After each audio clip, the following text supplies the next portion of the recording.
This was the end for Se-Hoon, the earthling who dreamed of civilization, as the harsh coughs of this foreign world claimed him, splattering crimson against the snow. A young girl appeared, her voice filled with worry as she offered food, a simple kindness framed by the shadow of something otherworldly. Weakly, the old man thanked her, as the girl urged him to recover and craft his unique soap once more, a fragile hope in his final days. Yet, as the young girl departed across the vast, frozen expanse, the old man's core truth echoed: he was an earthling, from a world of reason and order. 50 long, grueling years had passed since he was cast into this damned world, each one a torment reflected in the blood that now stained his lips. The mundane journey to a company workshop, with Director Kim and his colleagues, abruptly transformed into chaos, their faces etched with rising panic. Then, without warning, the earth itself roared to life, sweeping their vehicle away in a devastating landslide, only to deposit them into an utterly alien realm. This new world teemed with impossibility: a giant three-tailed fox, its eyes glowing with primal power, and a two-headed red snake, hissing a silent challenge. And above it all, mysterious men floated through the sky with effortless grace, defying every law of their old world. It was a world plucked from the pages of scientia novels, a genre he had once casually enjoyed, now a terrifying, living reality. Yet, a crushing certainty settled upon him: his co-workers would flourish in this fantastical realm, their hidden talents blossoming, but he, Se-Hoon, would not. Ethereal beings, descending from the heavens, recognized the mythical talents within his colleagues, their faces alight with awe. One by one, majestic creatures of myth, like a colossal blue dragon, spirited them away into the storm-laden skies, leaving him behind. Only he and Director Kim remained, two ordinary men amidst the bustling, vibrant tapestry of this unfamiliar world. The intricate beauty of this East Asian cityscape unfolded, a testament to a culture vastly different from their own. Both hoped for some hidden potential to emerge, but the cold truth quickly settled: neither Director Kim nor Se-Hoon possessed any special abilities. With no special talents, and ignorant of this strange land's ways, their only recourse was backbreaking manual labor under the relentless sun. 6 months later, Director Kim, utterly broken by their harsh reality, gambled everything, purchasing a cheap, street-side martial arts manual. In an astonishing 3 months, he mastered its forms, transforming into a formidable martial artist, easily felling opponents. He rose swiftly, serving the nation and acquiring increasingly advanced techniques, until, a powerful warrior, he departed to explore the wide world of Jianghu. And, just like before, he left Se-Hoon behind, trapped in the dusty, quiet despair of the village. A desperate question hung in the air, a silent plea for destiny: could something truly special finally happen to him? But fate remained stubbornly indifferent, until his very end. Absolutely nothing out of the ordinary ever occurred for Se-Hoon.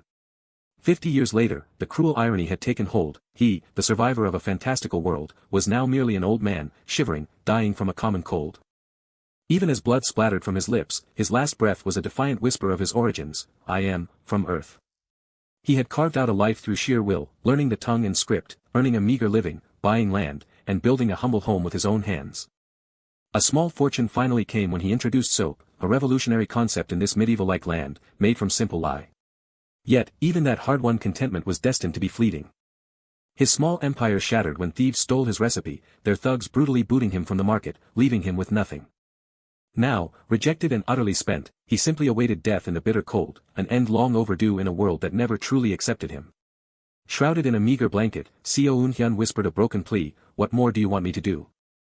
He bit down hard, blood welling in his mouth, a silent scream of, what must I do, echoing the torment of a lifetime of struggle. Tears squeezed from his eyes as he cried out to the heavens, questioning why he was never chosen, never deemed worthy, even if not truly special. His vision blurred with tears, the relentless taking of everything finally draining his last ounce of strength, unable even to keep his eyes open. His final thoughts were a desperate yearning for power, a whisper of the opportunities it might have brought, fading into the cold, moonlit night.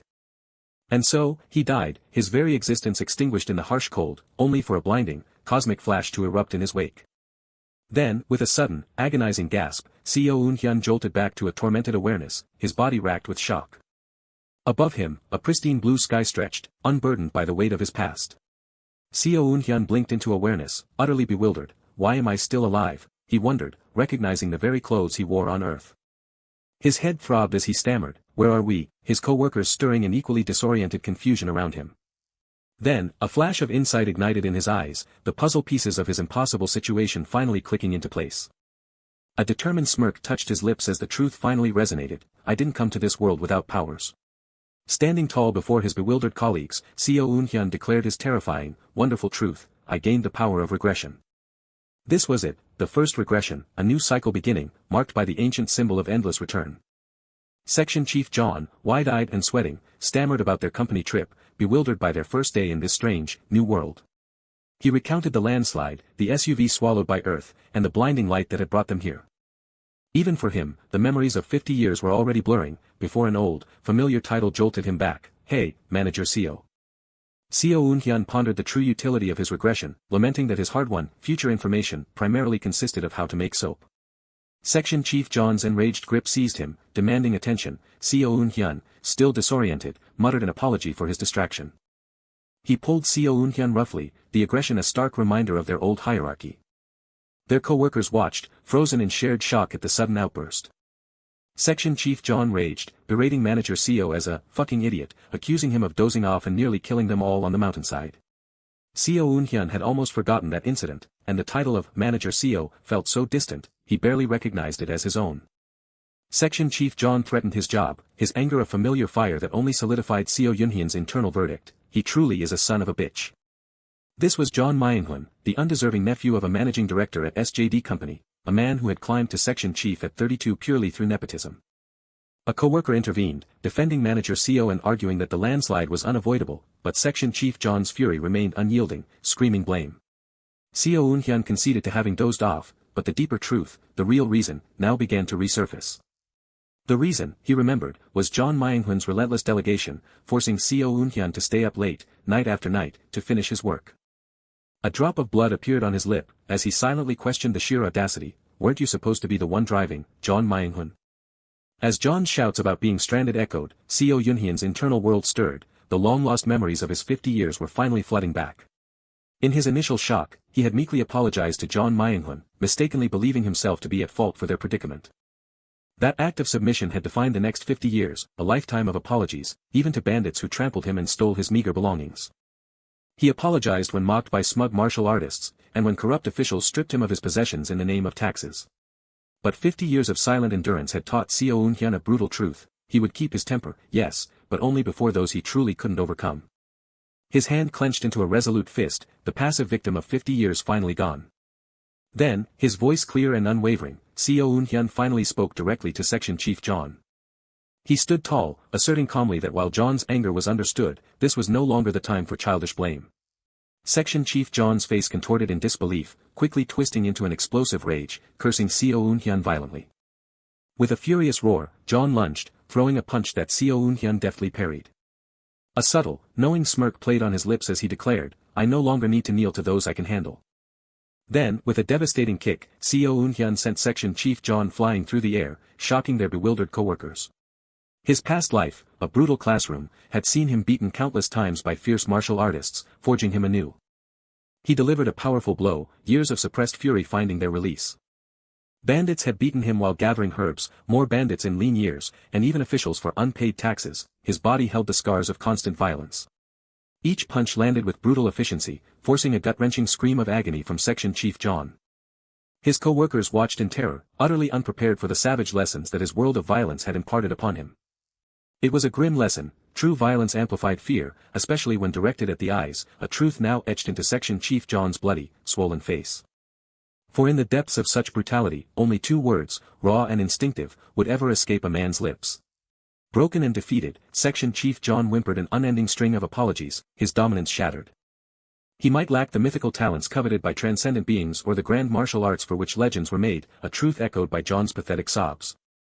But Se-Hoon possessed something far greater, a power whispered only in myths, the very ability to change fate itself. Section Chief John Manhwa writhed on the ground, his cries of agony met with bewildered accusations from his co-workers, who demanded to know how Se-Hoon could treat one of their own so savagely. Se-Hoon turned, a practiced, apologetic expression on his face, claiming a sudden surge of anger had overcome him. He offered a slight bow, a secret thought simmering beneath his feigned regret: he would never see these people again anyway, making his apology for the accident a hollow gesture. Director Kim, though acknowledging John's harshness, admonished Se-Hoon for overreacting and instructed him to apologize directly. Se-Hoon agreed, a calculating glint in his eye, knowing that unlike the others, he would continue to cross paths with Director Kim. He envisioned Director Kim as a future martial arts master, contemplating how his support now could yield significant benefits in this new life. A cold resolve hardened his gaze. He determined that securing Director Kim's favor was an immediate necessity. With an outstretched hand, Se-Hoon offered Section Chief John a formal apology, his tone controlled and measured. John Manhwa, his face bruised and bloody, clenched his jaw, unable to voice the curse boiling on his tongue. Se-Hoon remained perfectly composed, his calm presence a stark contrast to the chaos he had just caused. Section Chief John could only stare down, speechless and defeated, a single tear tracing a path through the blood on his cheek. Coworker 1, ever practical, suggested they leave the woods and search for a village. Se-Hoon silently agreed, recognizing the clear logic of the suggestion. But common sense had no place in this world, as Coworker 1 pointed towards an unbelievable sight in the distance, prompting gasps from the others. Here, immortals soared through the skies, pursuing their eternal quest, in a land where only the strong survived and the Murim warriors fought with swords, faith, and honor. Violent sword fights erupted, a grim illustration of this brutal new reality where life was cheap and power absolute. The path they stood on, their very entrance into this realm, was called the Ascension Path. A deep, resonant thud echoed through the vast, isolated landscape, emphasizing that no village, city, or nation existed within miles. Coworker 1, concerned, pointed out the setting sun and suggested they find a safe place to shelter for the night. His colleague agreed, acknowledging the wisdom of the advice. Coworker 1 then voiced concern over their lost car, remembering the workshop supplies still inside. Se-Hoon internally acknowledged the car was irrevocably lost, knowing his coworkers would never believe him. Rather than waste energy trying to convince them, he decided to let them see for themselves, proposing they split into teams. He outlined his plan: one team would seek shelter, the other would search for the car, all to return before complete darkness enveloped them. As the sun dipped below the horizon, a deep, eerie darkness descended upon the forest. The campfire crackled, providing a small comfort as a female coworker voiced her confusion. She wondered aloud how they had ended up there after a landslide, while their car had vanished. Other co-workers murmured their agreement, bewildered, even as one found unexpected delight in their food, exclaiming it tasted like chestnuts. Se-Hoon, smiling, generously offered more of the crunchy food, inviting everyone to eat their fill. Coworker 1, eating heartily, praised Se-Hoon, remarking that he always knew he was dependable, even making their serious situation enjoyable. He recalled Se-Hoon's tireless work ethic, even hinting that his exhaustion from working late might have contributed to their predicament. A female co-worker chimed in, reaffirming manager Se-Hoon's diligence with appreciative warmth. Two female co-workers expressed their gratitude for the cave he found, making their ordeal feel almost like a camping trip.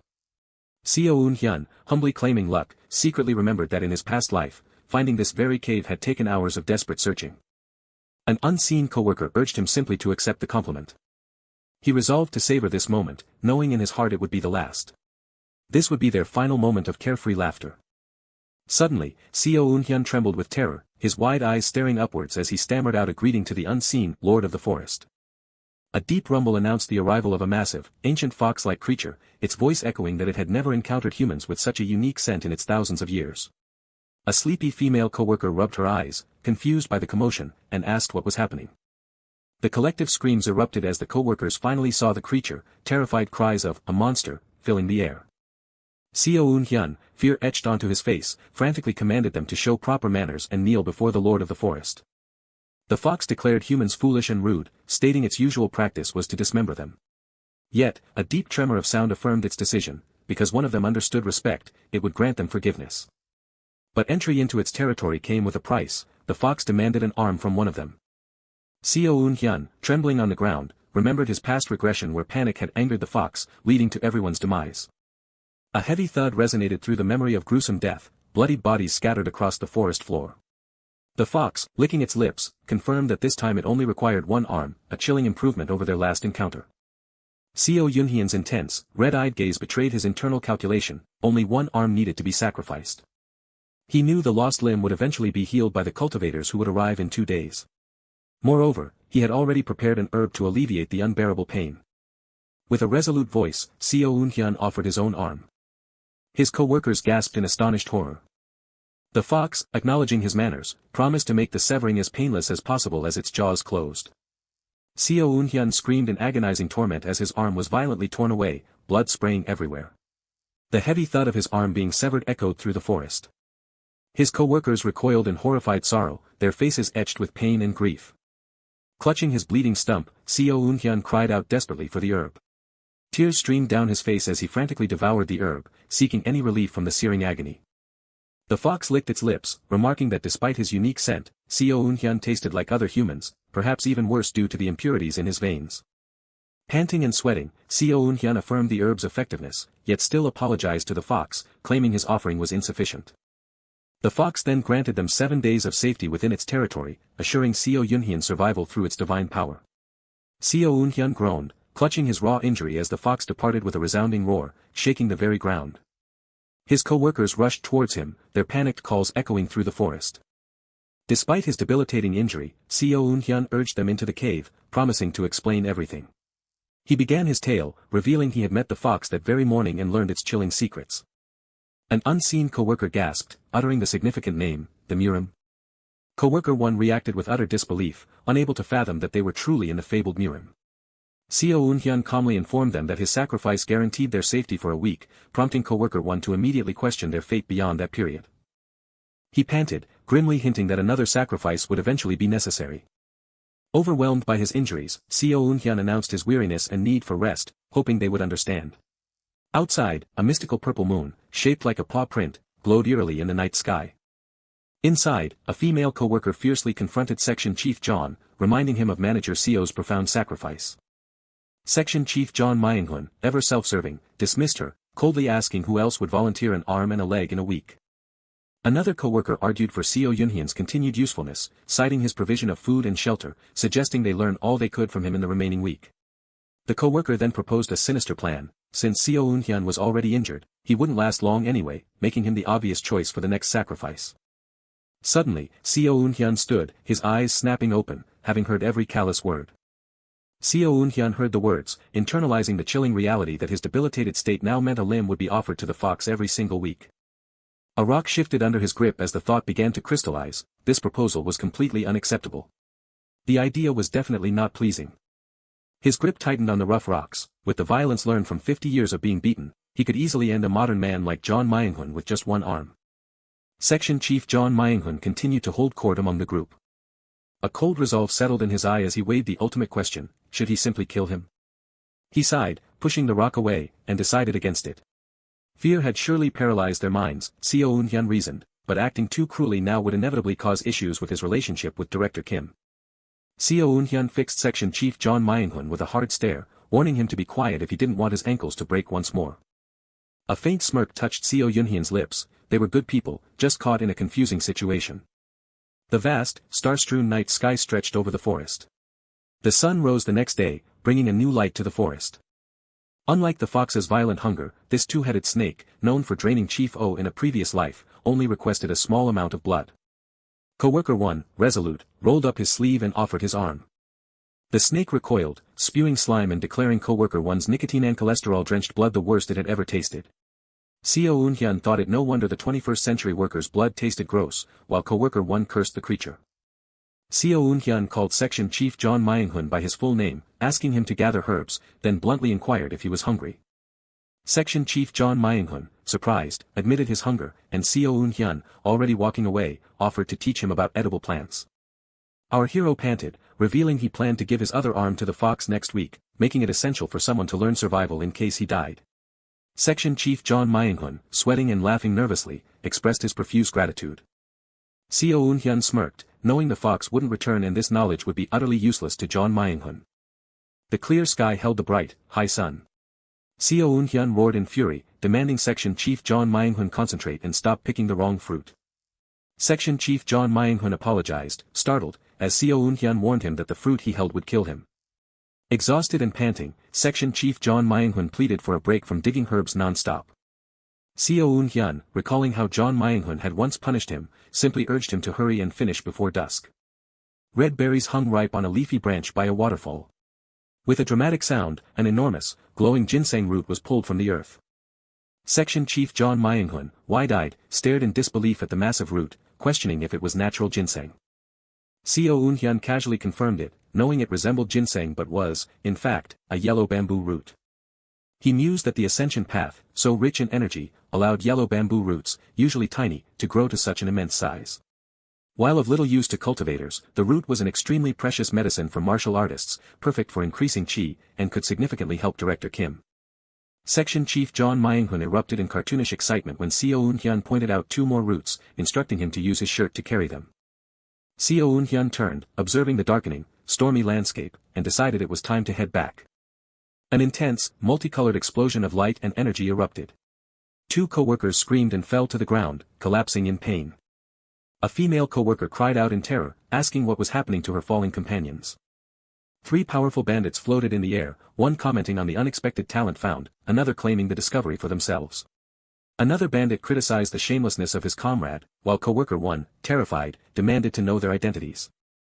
1 bandit effortlessly identified 3 with spiritual roots among the group, dismissing the rest as mere mortals.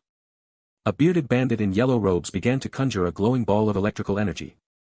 With a crackle of electricity, the bandit struck Section Chief John Manhwa with a bolt of lightning, eliciting a scream of pain. The bandits marveled at the display of heavenly golden thunder, while another, eager, prepared their own attack. The female co-worker cried out, clutching her head in terror. A powerful, dark energy attack swept across the forest floor, incapacitating the remaining co-workers. The black-robed bandit, maniacally ecstatic, expressed disbelief at finding the legendary, ghostly transforming immortal root. A bandit's foot landed with a powerful thud on the ground. The blue-robed bandit lifted a co-worker, astonished by the revelation of a unique holy body, while the captive remained bewildered. The blue-robed bandit confidently declared his intention to take the 3 talented individuals as disciples of the Azure Heaven Creation sect, praising their world-changing potential. Co-worker 1 choked, struggling for breath under an unseen, oppressive force, terrified that refusal meant death. 1 bandit urged co-worker 1 to join the Black Ghost Valley for every cultivation method, while another promised immortality, and co-worker 1 cursed them. A third voice promised the power to overturn the heavens, along with fame and wealth, all delivered within 100 years. As the bandits argued over their recruits, a terrified co-worker pleaded with them to get everyone out of the deadly forest. A small, ornate bottle was opened, releasing a delicate wisp of vapor. The yellow-robed bandit, glowing with power, questioned how a worthless body gained the ascension path, causing a co-worker to scream in agony. A blue-robed bandit carried Section Chief John Manhwa, noting that one of them had willingly sacrificed an arm to the fox. Se-Hoon, his injured arm glowing blue with healing energy, looked up and expressed his thanks for the bandits' praise. The departing bandits declared the area safe for the next 10 years, having captured all the beasts and monsters of the ascension path. A co-worker frantically called out to the bandits, realizing they had no idea how to leave the vast forest. The co-worker screamed the names of his colleagues as the bandits, now tiny figures, vanished into the clouds. Se-Hoon reflected calmly that the same disregard had happened 50 years ago, no matter how loudly they shouted, they were ignored like insects. He noted that at least the encounter had healed his arm. A co-worker, exhausted and frustrated, cursed the situation, wondering what they were supposed to do in this forest as strange lights streaked across the sky. He looked up at the streaking lights, wondering if they indicated a path or a new direction. The next day dawned with a turbulent thunderstorm, lightning flashing and heavy rain pouring through the forest. The female co-worker lay on the ground, coughing and injured, blood staining her face. The female co-worker, kneeling beside the injured deputy manager desperately asked Se-Hoon if there was an herb or a solution. Se-Hoon calmly suggested they wait a little longer, believing someone might appear to heal her. Co-worker 1 looked surprised, questioning Se-Hoon's passive suggestion. Footsteps, heavy and deliberate, echoed through the rocky cave. A mysterious, cloaked figure emerged from the shadows, dismissively remarking on mortals suffering like ants amidst a battle of dragons. Co-worker 1, terrified, confronted the enigmatic figure, demanding to know their identity, while Se-Hoon observed calmly. The mysterious figure revealed herself, smiling confidently, as the Sea Dragon King, Se-Hoon. The old man was stunned as a strange glow pulsed, revealing words that echoed ominously, "Control the storm." An immortal calmly explained that the sudden, powerful storm must have originated from the unconscious woman, whose mysterious sorcery had drawn him here. He pondered how an ordinary woman, lacking cultivation, could wield such overwhelming power, especially without even conscious intent. Se-Hoon voiced his deep confusion, questioning why powerful beings like the immortal kept appearing in this strange place, taking his companions one after another. The immortal threw his head back, erupting into hearty laughter. With a wry chuckle that turned into a cough, he summarized the protagonist's tale. Powerful cultivators had prearranged to take companions with extraordinary potential. He then pointed out the apparent convenience of his own appearance before the unconscious woman, prompting a terse agreement from Se-Hoon. With a dangerous smirk and an eye glowing green, the immortal challenged the mortal to understand their true location. This was the Ascension Path, a key gateway leading directly to the magnificent upper realm. Within months, a dimensional rift, known as the Ascension Gate, would tear open in this ethereal space. For thousands of years, millions of cultivators and all major sects had assembled here, making his own appearance near them not so coincidental. Se-Hoon began to understand, but his colleague, co-worker 1, panicked, reminding him that their companions were meant to join sects, not ascend. How could their lost colleagues possibly join these cultivators if they were all ascending to another realm entirely? Mortals like you might find it hard to comprehend, the immortal declared, his hand making a subtle, powerful gesture. He explained a cultivator's technique, demonstrating how large objects could be shrunk and stored within magical tools, like the small bottle he held. Cultivators stored their entire sects within such items, planning to ascend to the upper realm with them when the ascension gate finally opened. He then dramatically revealed his own item, from which a magnificent undersea castle, housing 1,800 dormant sea dragons, began to emerge. Se-Hoon and co-worker 1 stared, wide-eyed and utterly speechless, at the impossible revelation. He gently touched the unconscious woman's forehead, musing how peculiar and intriguing her dormant power was, suggesting she could become extraordinary if she joined his sea dragon clan. Wait! Se-Hoon cried, as he and co-worker 1 charged forward, desperately trying to stop the immortal from lifting Miss O. An invisible force slammed into co-worker 1, sending him collapsing to his knees with a pained grunt. A wave of brutal pain washed over him, forcing a choked scream from his lips. The immortal declared he would make the woman his kin, offering his own blood, deeming it best for all of them as he effortlessly held Se-Hoon and co-worker 1 in place.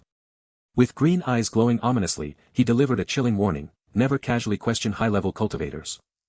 Se-Hoon and co-worker 1 cried out, overwhelmed by the brutal, invisible force that held them. I answered only out of generosity, the immortal stated, taking a slow, deliberate step away.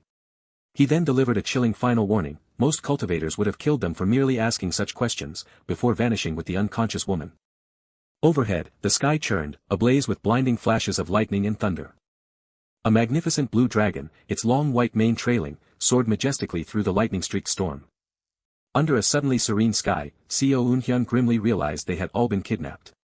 The female co-worker, Miss O, sat up amidst lush greenery, bewildered by their sudden new surroundings, wondering what avalanche had brought them here. Se-Hoon laughed bitterly, completely overwhelmed by the absurd reality of immortals and dragons abducting his colleagues. He gently patted Miss O's shoulder, a small gesture of comfort in their bizarre new world.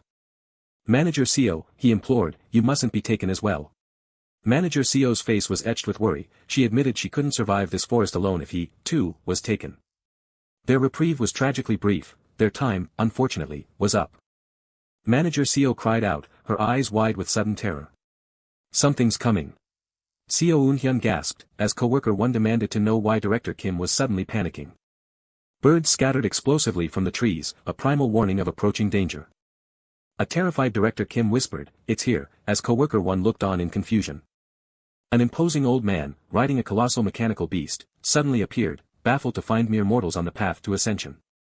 He smugly deduced they must have been caught in a spatial storm, a byproduct of the unstable space near the opening ascension gate, and praised his own genius. Dismissing their presence, the old man floated lightly, demanding to know which of them had just emitted such a massive consciousness. He wondered if the powerful presence, strong enough to mimic a sage from the upper realm, had come from Manager Se-O, his smile turning sinister. Co-worker 1 bravely stepped forward, demanding to know the old man's identity, asserting that Manager Se-O was their colleague. Director Kim. Se-Hoon shouted in alarm, as their colleague was suddenly thrown through the air. Director Kim slammed into the ground with devastating force, leaving an impact crater. Se-Hoon instinctively shielded Director Kim with his own back, receiving a whispered, grateful thanks for the painful sacrifice. Director Kim stared in horror at Se-Hoon's bleeding back wound, but the injured protagonist, despite everything, insisted he was okay. The old man, holding Manager Se-O's face, offered to awaken a spiritual root within her, musing on the potential of her strange consciousness evolving into a divine one. Manager Se-O's face crumpled in tears, her voice trembling as she cried out desperately for her fallen colleagues. The old man's expression soured with annoyance, she was still clinging to her worldly attachments, despite his generous offer. Director Kim and co-worker 1 were suddenly lifted into the air, gasping and choking, utterly helpless against an unseen force. Then I shall sever those ties myself, the old man declared, prompting Manager Se-O to desperately plead, offering to do anything if he would only spare her colleagues. He demanded she forget all her worldly ties, and with profound sadness, she finally conceded. Director Kim and co-worker 1 dropped heavily to the ground. But the old man, now wielding glowing purple energy, raged that leaving them here would only preserve her attachments, and so he would return them to a nearby mortal nation. He announced he would scatter them randomly through a dimensional rift, to a location even he couldn't predict, as the swirling portal ripped open. As coworker 1 was violently sucked into the rift, Se-Hoon cursed, his only thought to grab the scattered herbs before they vanished. Eun-hyun. No. Manager Se-O cried, reaching out desperately as the dimensional rift closed, taking her remaining colleagues into the unknown. The air was filled with cries for the finest silks of Yenghua and newly arrived scriptures from Xingji, hinting at a bustling new world. Se-Hoon and coworker 1 lay unconscious on a cold stone floor, amidst the quiet sounds of an old, traditional room. Se-Hoon slowly stirred, his mind fogged with confusion. He sat up, rustling, and gazed out at a bustling street, wondering aloud where this vibrant, traditional city could be. This place was unfamiliar, unlike anything he had encountered in his previous lives, prompting a local to dismiss him as a lunatic. The immortal had been truthful about the randomness of their landing, yet this path felt strangely familiar to Se-Hoon as he walked. Then, shielding his eyes from the sun, Se-Hoon realized this was a place he had once lived in a lifelong past. This was Seokyung City, the bustling capital of Yenghua, where the injured Se-Hoon now stood, gazing up at its towering pagoda. A vibrant, ancient city hummed with life, its sprawling streets a stark contrast to the modern world Se-Hoon had left behind. Se-Hoon found himself overwhelmed, the endless chaos making it impossible to keep up with the dizzying reality. Beside him, Director Kim shared the sentiment, a desperate longing for this surreal ordeal to simply be a dream.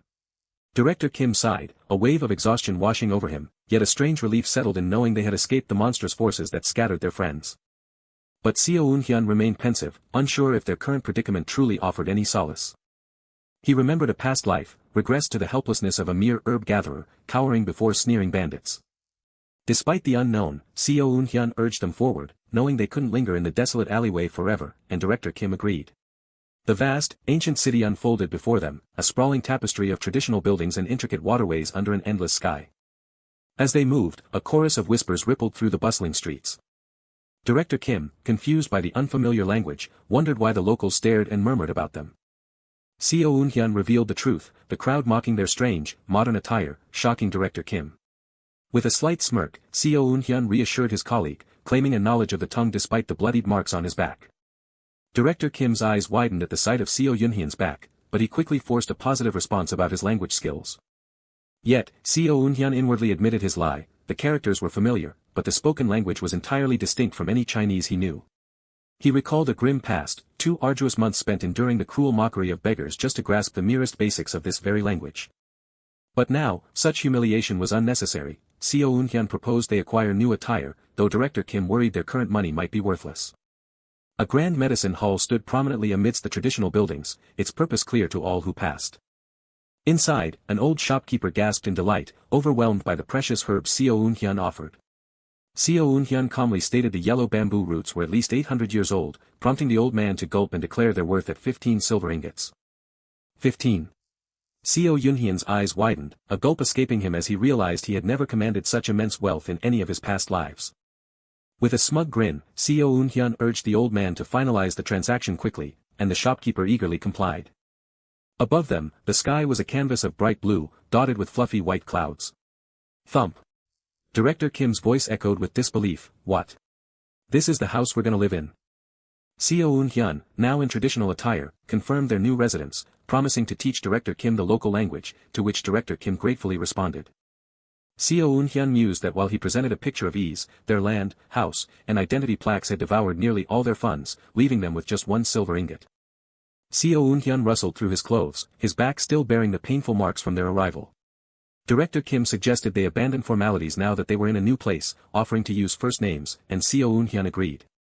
"Thanks, Se-Hoon," Director Kim said, a warm smile gracing his face. The traditional house now settled under the tranquil glow of the moon, its windows radiating a warm light. Se-Hoon reflected that their newfound prosperity was solely due to the sale of those ancient herbs. If their supply ran out, they would have no income, compelling them to find a new source of wealth. Director Kim pondered their next steps, while Se-Hoon proposed using the remaining silver from their herbs to establish a business. Se-Hoon believed that with their remaining capital and Director Kim's expertise as a director, they could certainly carve out a living. But simply surviving wasn't enough. Having regressed, Se-Hoon was determined to dream far bigger. He knew Director Kim Young-hoon possessed the innate talent of a martial genius. In his past, Director Kim had devoured third-rate martial arts books from the streets and, within months, became a master. Once he delved into more advanced techniques, Director Kim transformed into one of the most formidable martial artists in the entire Jianghu. A sudden thump of his heart, Se-Hoon wondered, what if Director Kim had access to advanced martial arts from the very beginning? He envisioned accelerating the birth of the greatest swordsman in the Jianhu by at least 30 years, a powerful immortal figure flashing in his mind. Se-Hoon planned to maximize his own benefits while working alongside him. Director, this is Murim, a world of martial arts. He warned Director Kim of the dangers they would face if they started a business without at least learning some self-defense. Director Kim, surprised by the notion of martial arts, then voiced his concern, but they don't teach people outside the sects their martial arts. How will we learn? Se-Hoon smirked, his prediction confirmed. As a Murim novel enthusiast, he knew Director Kim would be interested. In this city, 7 famous sects held power: the demon-slaying sect, self-binding temple, suppressing bird house, and 7 mystery sects stood on the orthodox side, while the Wolf Fong Gang, Dark Knight Association, and Dragon Fighting Stronghold were considered unorthodox, earning them the titles of the 4 stars and the 3 demons. The demon-slaying sect specialized in sword and blade techniques, the self-binding temple was a Buddhist sect, the suppressing bird house gathered intel like a tax office, and the 7 mysteries sect, with its long history, mastered all kinds of martial arts. Conversely, little was known about the 3 demons, rumored to excel in stealth and sorcery, engaging in numerous illegal activities. Se-Hoon asked Director Kim which sect he preferred, and Director Kim enthusiastically chose the demon-slaying sect. A true martial artist wielded a sword, Se-Hoon affirmed in his thoughts, believing a man should master blade techniques. This choice was fitting for the man known as the greatest swordsman in Se-Hoon's past life. When Director Kim questioned his extensive knowledge, Se-Hoon casually claimed he had merely overheard martial artists talking earlier. 3 months passed, and an unknown voice challenged them, "Stop, what brings you here?" Se-Hoon, gesturing to Director Kim, innocently explained that they were brothers who had heard of the demon-slaying sect's fame and wished to learn martial arts. A skeptical sect member, a large bald man, eyed them with scrutiny. The sect member chuckled, noting their apparent wealth, then stated that learning martial arts at Director Kim's age would be difficult, causing Director Kim to tremble slightly. Se-Hoon, unfazed, offered a sparkling coin, suggesting they speak to someone of higher status, even if only for basic self-defense. A grand, sprawling complex of traditional buildings, the demon-slaying sect headquarters, stood majestically amidst lush green mountains. From within, an unseen voice inquired, "So you want to learn martial arts for self-defense?" Se-Hoon, a wide smile on his face, opened a box overflowing with silver ingots, pleading for the best training available. The senior sect member cleared his throat, considering the money, and conceded that they could join as external disciples. However, the official declared they wouldn't receive special treatment for their donation and would only accept one of them, enraging Director Kim, who exclaimed, "All that money was worth 1 yellow bamboo root, and that's all they're willing to do for us." Director Kim's outrage erupted, but Se-Hoon calmly placed a hand on his shoulder, accepting the terms and designating his brother as the one to learn. The sect member cleared his throat again and instructed them to gather with the other external disciples outside, before departing with the box of silver. Director Kim lamented, "What's the use if only I learn martial arts?" He privately regretted their expensive choice. Se-Hoon reassured him with a laugh, stating he was never good at sports anyway and would instead start a business with the remaining money to support him, urging him to focus solely on martial arts. Overwhelmed with emotion, Director Kim choked up, softly promising to try his best. Though Director Kim expressed doubts about his age, Se-Hoon encouraged him to believe in himself, assuring him of his capabilities.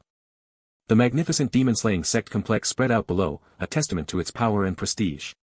7 months later, a thrilling competition began within the sect's walls. An immortal elder, enraged, clutched his seat, his voice filled with disbelief. What kind of? Thuds and bangs echoed as an unknown outsider single-handedly defeated all his sword disciples, throwing the demon-slaying sect into utter chaos. To truly master a martial art, one must understand its profound meaning and physically attune to its every principle. Even a third-rate warrior, grasping this essence, could elevate their skill, becoming second-rate by deeply integrating that understanding, taking a powerful strike. Yet, to advance beyond that, one needed exponentially more insight, time, and effort, as demonstrated by the enraged sect members who fiercely attacked a supposed outsider. But occasionally, individuals of exceptional talent seemed to defy these stages, effortlessly cutting through typical levels of understanding and rapidly progressing. The demon-slaying sect, a renowned sect in Sukiang City, was supposedly full of such gifted martial artists, a pillar of authority. However, an outsider had arrived, defeating even the direct disciples of that very sect, leaving a path of broken bodies in his wake. Within a mere 7 months, Director Kim had transformed into a first-rate warrior, having utterly mastered the demon-slaying sect's absolute dragon saber technique. The sect members whispered in disbelief, for reaching such a rank usually demanded the collective efforts of countless skilled practitioners, not a mere half-year's study. The thought of an outsider achieving such mastery within their sacred halls filled one member with dread, fearing how it would appear to the wider world. Such a swift, prodigious rise threatened to make their ancient traditions appear to have knelt before a single man, and the command was given, capture him now. Swords drawn, multiple sect members spread through the traditional buildings, relentlessly searching for their target. Because an outsider had gained skills befitting an elder in just 7 months, the entire sect plunged into utter chaos, a situation Se-Hoon observed with a faint, knowing smile. Director Kim, though furious at the accusation of being a spy for another sect, was confined to his quarters, where he intensely practiced his sword forms, a whirlwind of powerful energy. Se-Hoon, however, found his own arrest bewildering. He had merely been at the market when he was seized, a frustration he could not articulate. "Aren't you worried, Director?" Se-Hoon pressed, as Director Kim, radiating glowing blue energy from his practice, merely laughed. About what? Se-Hoon worried for his friend, explaining that in martial arts novels, suspects often face the destruction of their chi core or the severing of their chi flow, a dire warning. Director Kim's sword paused mid-air, a sudden stillness acknowledging the profound truth of Se-Hoon's words. Yet, a confident smile spread across Director Kim's face as he mused, but for some reason. "I think I'm approaching the next wall, and if I cross it, I think I can advance to the next stage." What a monster, Se-Hoon gasped in astonishment, bewildered that Director Kim, having only just become a first-rate martial artist, was already nearing the next stage, Martial Peak. Martial Peak was the coveted level attained by most sect leaders and elders, a stage so rare that only about 1,000 absolute masters existed across the entire nation of Yenghua. The martial arts world rarely spoke of any stage beyond Martial Peak, implying it was the ultimate achievement one could hope to attain. Se-Hoon's eyes gleamed with a shrewd realization. His initial assumptions were wrong. Director Kim's progress meant the greatest swordsman in the world would emerge 40 years sooner than predicted. 7 days later. Within his chambers, Director Kim meditated, powerful blue lotus-like energy constructs blossoming around him, signaling an imminent breakthrough. He exhaled slowly, a wisp of blue energy escaping his lips, the quiet culmination of profound focus. Se-Hoon gasped, wide-eyed with shock, recognizing the legendary flower of chi and the 3 flowers gather at the summit, a manifestation only achieved by peak martial artists. Radiating confidence and powerful blue energy, Director Kim declared, "I've crossed the barrier. I'm not so scared of the demon-slaying sect leader anymore." "Wow," Se-Hoon murmured, truly astonished. Director Kim's talent far exceeded anything he could have imagined. Director Kim, with a slight smirk, acknowledged his own impressive feat, attributing his latent talent to a lifelong love for martial arts novels. But the moment was shattered by heavy footsteps as several sect members marched in, one sternly addressing Se-Hoon and his comrade. With a thunderous declaration, a sect member accused Director Kim of being a spy, brandishing a scroll that contained the sect leader's order: destroy the chi core of the spy who dared to steal the martial arts of the demon-slaying sect. "Ho!" Director Kim calmly responded, his subtle smirk betraying a defiant amusement at the severe accusation. Se-Hoon threw up his hands, distressed. "I said I wasn't a spy," he protested, "we were just," before being abruptly cut off. "Silence," a sect member roared, slamming a punch into Se-Hoon's face, silencing his protests before ordering his comrades to restrain them for speaking in a code-like language. In a blur of motion, Director Kim kicked a sword, sending it spinning, and in the same instant, another sect member fell backward, a bloody wound blossoming on his chest. A sect member screamed in agony as blood gushed from his severely injured hand. Director Kim looked at his bloodied sword with a grim sigh. "Phew. This was my first sect," he mused, a hint of regret mixing with his power. How dare you," an enraged sect member shrieked, raising his sword, ready to strike.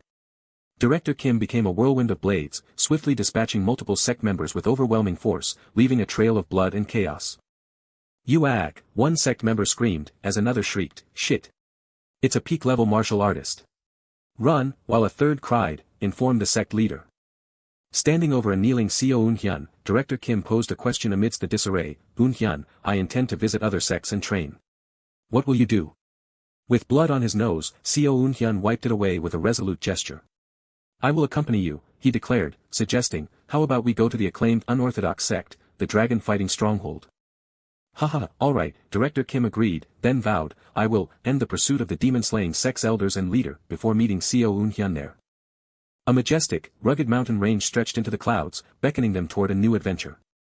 Director Kim stood triumphantly on a distant mountain peak, his bloody sword gleaming, and called out, "Ho ho, Hoon, what took you so long?" "Ha!" Se-Hoon panted, struggling up the rocky mountainside, "You're just too fast, Director." Se-Hoon reflected on the brutal irony. He had once cautioned against violence, but this world, though he fought to survive, transformed them both into something else entirely. A profound wistfulness lingered in his thoughts, how he longed to return not to this martial arts world, but to the mundane, everyday life on earth. As Se-Hoon struggled up the steep mountain, his breath coming in ragged gasps, his deepest wish was to simply regress back to earth. Resigning himself to his current reality, Se-Hoon stood on a precarious rocky bridge, accepting, it can't be helped. Now that we're here, we need to do what we can. After the betrayal, Director Kim swiftly seized control of the dragon-fighting stronghold, leaving a pile of defeated opponents in his wake. 2 years later, Director Kim embarked on a vast campaign, touring every region of Yenhua, defeating various sects along the way. By the third year, he had successfully dismantled the power of every sect, leaving their emblems damaged as symbols of his conquest. Dubbed the greatest martial artist under the heavens, Director Kim wielded his immense fame to unite the disparate sects, forging them into a powerful martial alliance. 7 years passed, during which Director Kim and Se-Hoon became as close as brothers, their bond transcending the gap in their ages. Director Kim presented Se-Hoon with a martial art specifically crafted for him, the Severing Mountain Sword. I named it hoping you'd inherit its meaning of will that would even cut down mountains, Director Kim explained, believing that mastering it would allow Se-Hoon to reach martial peak. Se-Hoon's eyes widened with profound realization, understanding that this, along with the accompanying Dragon Vein Chi method, was true first-rate martial arts, vastly superior to any second- or third-rate technique. Yet, despite this extraordinary tutelage, Se-Hoon often fell to the ground in frustration, a stick flying, his talent seemingly eluding him. Director Kim, holding a stick, stood over a pained Se-Hoon, gently but firmly acknowledging his struggles during training. You really have no talent, Director Kim stated bluntly, and his words crashed down on Se-Hoon, surrounding him in despair as he faced his truly terrible talent. Even with the greatest martial artist under the heavens personally crafting and teaching him, Se-Hoon barely clawed his way to third rate after an entire year of dedicated practice. I guess it can't be helped, Se-Hoon sighed, throwing down his training stick, resigning himself to the fact that he did, at least, possess some talent in medicine. 4 people possessed talents in vastly different areas, and a decade later, a new event unfolded. An unseen presence moved toward a sliding door, about to witness something extraordinary. Within a hidden chamber, an old immortal meditated, enveloped by pulsating blue energy orbs, a powerful, serene force. Se-Hoon, now appearing slightly older, stared wide-eyed, profoundly astonished by a legendary level of power he had only ever heard of. 5 energies converged to the origin. The immortal's face contorted in an intense surge of power, his eyes glowing white as immense energy radiated from him. His hands and body glowed with ethereal light as he floated, undergoing a mystical transformation. With a cataclysmic surge of power, the immortal transformed into a younger, long-haired man, his energy violently reshaping the room around him, leaving another person incapacitated on the ground. Young Hoon. Se-Hoon gasped in extreme shock, raising his hands in disbelief as he recognized the newly transformed immortal. Ha ha ha, Hoon, the long-haired immortal, Young Hoon, chuckled menacingly, lightning crackling around him. Young Hoon, now shirtless and radiating raw power, his physique transformed by skeletal restructuring, mockingly asked Se-Hoon why he was so surprised. Young Hoon cheered, marveling at the newfound youth of his brother, Se-Hoon, who felt an exhilarating surge of power, as if he could achieve anything. Se-Hoon chuckled, imagining the world's shock at Young Hoon's complete transformation, to which Young Hoon confidently agreed. As Se-Hoon considered handing over the Muram alliance, he lamented the profound lack of anyone who truly understood martial arts, a challenge Young Hoon noted with a question of his own. Young Hoon playfully conceded that Se-Hoon was simply too abnormal, a genius unparalleled in the world. Even as Young Hoon looked upon the diligent training, he echoed Se-Hoon's silent worry, finding no truly talented individuals among them. Majestic structures rose against a serene sky. 35 years had quietly passed since his new life began in Dongxianhyang. Now in his mid-60s, Se-Hoon often found himself wondering where Young Hoon had gone and what he was doing. Young Hoon, a year after his transformation, had retired from his Muram alliance leadership, passing the mantle to the next generation. Se-Hoon had wished to retire then, but the chaotic state of the Muram alliance forced him to remain its strategist for many long years. Young Hoon had yearned to wander the martial world, a desire so strong he had even missed Se-Hoon's own retirement ceremony. Se-Hoon sighed, his footsteps echoing softly as he walked away. Alone in the sprawling estate he had bought with his retirement savings, Se-Hoon quietly admitted his profound loneliness. A rustling sound abruptly broke his solitude, prompting Se-Hoon to demand who was there. Se-Hoon gasped in shock, only for Young Hoon to call out his name in equal surprise. With a wide grin, Young Hoon playfully scolded Se-Hoon for his unkempt appearance and absence from his own retirement ceremony. Just then, Young Hoon suddenly collapsed to the ground, sending a wave of alarm through Se-Hoon. Lying on the ground, Young-hoon confessed to Se-Hoon that he had truly believed himself blessed with martial talent. When Young-hoon sought confirmation, Se-Hoon immediately reassured him, questioning what else he could possibly be if not a genius. Young-hoon then declared himself an undeniable martial arts genius, asserting that among ordinary people in the Yun Kingdom, none could match his talent. Se-Hoon chuckled, finding it ironic that Young-hoon would ever consider himself an ordinary person. Young-hoon countered, reminding Se-Hoon of his own legendary status before revealing he had fought against cultivators, asking if his brother remembered them. He described the chaotic flashback from 35 years prior, when those monstrous cultivators had kidnapped their comrades and soared through the sky. A moment of recognition flashed in Se-Hoon's eyes as he remembered the cultivators. These formidable cultivators rarely revealed themselves, secretly manipulating the Yun imperial family and controlling the entire Yun kingdom from the shadows. As the Murim alliance's influence expanded within Yun kingdom, the cultivators began to actively interfere with their affairs. Though Young-hoon was displeased, they had no choice but to obey the cultivators. To defy them meant fighting the nation itself, endangering the entire Murim alliance. Young-hoon stepped down as Murim alliance leader, his footsteps resolute as he chose to seek out these cultivators alone across the Yun kingdom. Young-hoon continued, explaining that the cultivators were incredibly elusive, and even when he managed to find one to fight, the challenge remained. They often dismissed him as unworthy, escaping with illusions or flight techniques, leaving him no opportunity to truly engage. Finally, 5 years ago, he secured a fight with a cultivator, and when Se-Hoon eagerly asked if he had won, Young-hoon simply stated, "I won." Se-Hoon laughed, playfully noting that such recklessness would have given him a headache during Young-hoon's time as Murim alliance leader. Yet, the life-or-death battle against a cultivator in the Chi condensation realm had left him trembling with a profound revelation. Se-Hoon's eyes widened in utter shock as Young-hoon revealed he had barely managed to scratch the cultivator's fingertip. The cultivator, he explained, had only counted a mere graze as a win, making his victory a hollow one. Se-Hoon, seeking to understand such overwhelming power, asked if this cultivator was one of the cultivation world's legendary 10 great masters. No, Young-hoon corrected, his voice grim, he merely ranked second from the bottom in the cultivation world, equivalent to a second-rate warrior in our martial arts. What nonsense is this? Se-Hoon stammered, his mind reeling from the unbelievable implications. Throughout both his past and current lives, Se-Hoon had understood cultivators were formidable, yet Young-hoon's martial arts seemed to defy the heavens themselves. Young-hoon could literally unleash sword arts in mid-air, effortlessly carving through mountains and buildings as if they were mere tofu. Yet, even such a peerless martial genius had barely grazed the fingertip of a bottom-tier cultivator. Young-hoon humbly conceded that he had been but a frog in a well, realizing cultivators were insurmountable, like forces of nature. Se-Hoon swallowed hard, utterly distraught and unable to speak. Yet, Young-hoon paused, adjusting his robe before continuing. Today, he declared, I cut his wrist. Se-Hoon briefly hoped Young-hoon had surpassed him, but Young-hoon grimly corrected, explaining the cultivator had merely used a talisman to instantly regrow his hand. My martial path ends here, Young-hoon stated, announcing his goodbye to a bewildered Se-Hoon. The cultivator, impressed by his will, had offered to take him into his sect, though Young-hoon admitted with a wry sound that he would probably start as the youngest. Se-Hoon, deeply concerned, questioned how Young-hoon could become a cultivator, recalling that it was impossible without spiritual roots. Young-hoon explained the cultivator's teaching, breaking through the 5 Chi realm in martial arts was equivalent to the 5-element spiritual roots cultivators were born with. He elaborated on the immense effort ordinary people like them had to invest their entire lives to achieve what cultivators inherently possessed at birth. Dark purple energy surged around Young-hoon's sword, an otherworldly power ready to transport him. I'll be leaving now, Young-hoon stated, ascending into the sky to pursue a higher realm. With a final smile, he offered a golden scroll as his last gift to Se-Hoon, bidding him to take care. Se-Hoon reached out desperately, calling out to his brother as Young-hoon vanished. He then examined Young-hoon's parting gift, the Wulsu Palace Martial Arts Record, a collection of techniques specifically designed to surpass cultivators. Tears welled in Se-Hoon's eyes as he cried out, questioning why his brother would leave him behind.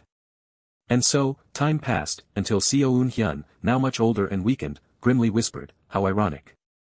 50 years after arriving in this world, Se-Hoon lay coughing on his deathbed, lamenting that he was destined to die from a cold, just as he had in his past life. Humans, he mused, could never escape fate, despite the changed bed and grand house, he was still dying on the very same day. Determined to avoid the regrets of his past, he had lived a fiercely busy new life, so consumed that marriage had been unimaginable. Through his efforts, he had unified the Yun Kingdom's martial arts sects and amassed such wealth and honor that few could dream of in the human world. Yet, a deep regret lingered, if he had only struggled harder, could he and Young-hoon have truly reached heaven together? His teeth chattered from an overwhelming sense of powerlessness, a painful, gurgling sound accompanying his final, deep regret. This, he realized, had been his second regression. A sharp blink marked the beginning of his second regression. This was the same vibrant forest, the legendary ascension path. Se-Hoon's body brimmed with renewed energy, and the horrifying truth dawned: regression was not a singular event. Suddenly, Section Chief John Se-Hoon lunged forward, roaring in fury, "Hey, Deputy Manager Se-Hoon. You motherfucker. Why you dodged it?" John Se-Hoon gasped, astonished that Se-Hoon had so easily evaded his attack. Even as he deftly sidestepped another lunge, Se-Hoon wondered, why did I regress? A new body, brimming with energy, presented an undeniable new opportunity as he walked forward. Yet, a heavy question lingered: what of the immense empire and legacy he had painstakingly built over the past 50 years? John Se-Hoon, panting heavily, unleashed another furious tirade: "Hey. You bastard. You almost got us all killed, and now you have the nerve to dodge." The word regression hung in the air, and Se-Hoon finally admitted to himself, "Is this really a good thing? No, it's not." He concluded with grim certainty, "This is a curse, one that denies me the very meaning of life." A few regressions might be a gift, but the thought seized him: what if this were to go on forever? He pictured himself a gaunt skeleton, trapped endlessly in fate's cruel wheel, condemned to wallow in suffering until the end of time. Beyond the personal torment, he realized he could never again meet the people he had known and loved in his previous life. The people before him now were merely doppelgangers, beings who only shared the appearance of those he had known. The young Hoon he cherished as a brother, the one who truly understood him, no longer existed in this world, he lamented silently as a coworker tried to calm Section Chief John. As a coworker urged, "Calm down, Section Chief John," and another questioned the point of anger, John Se-Hoon snapped, "What? Why you shameless motherfucker," only for Se-Hoon to calmly retort, "You were on driving duty today." He explained he had warned them before they forced him to drive that he hadn't slept due to the work they'd already offloaded onto him.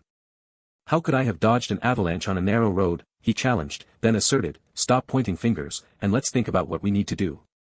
Section Chief John Se-Hoon could only pant in frustrated silence, his fury finding no words. "Young Hoon. I mean, Director Kim," Se-Hoon corrected himself, then added decisively, "I'll search for a place where we can stay before the sun sets." He then instructed everyone else to search for the car or, failing that, a way out of the dense forest. As he strode away, he called out, "When the sun sets, I'll light a fire, so come on over to it." Under the tranquil night sky, Se-Hoon pondered the futility of forging new bonds, convinced he would ultimately be alone. A warm glow pulsed from deep within the dark forest. The small campfire crackled warmly in the dim cave, providing a temporary sanctuary. He lay there, consumed by the terror of unending regression. This ability had to be removed. Perhaps it would vanish if he returned to Earth, he mused, given he always regressed to this precise moment on the ascension path. He sighed, the immense question hanging heavy in the air: but, how do I go home? He recalled an old man maniacally explaining that when the ascension gate opened, nearby spaces destabilized, trapping ordinary humans in spatial storms. That's right, the ascension gate. He realized with a jolt, that must be why they fell into this world, perhaps they could return to their original world using it. His first step had to be to grow stronger. As an ordinary mortal, he could accomplish nothing. He resolved to become a cultivator, just like young Hoon, and begin cultivating his power. Once he gained an extended lifespan through cultivation, he knew he could sufficiently research the Ascension Gate. His path was clear: he would become a cultivator and find his way to the Ascension Gate. A sharp clang echoed through the forest. He chewed vigorously, tearing into something rough and earthy. A powerful surge of chi vibrated deep within his core.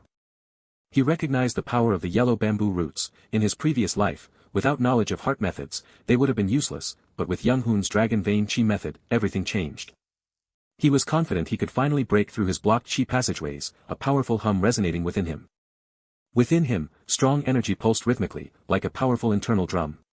He sighed, acknowledging the arduous task of healing a body soaked in modern preservatives from fast food and chronic stress. The vast mountain forest stretched out under a clear blue sky. A rhythmic scraping sound echoed. He meticulously sharpened a wooden stick with a rock. Holding his newly sharpened stick, he declared with satisfaction, "That should do it." He moved with swift, fluid precision, practicing intense martial arts forms with the wooden stick. He reflected on his past life as an average martial artist, noting that his skills had dulled significantly from years of disuse. Of course. With a powerful blow, he unleashed the severing mountain sword technique upon a tree.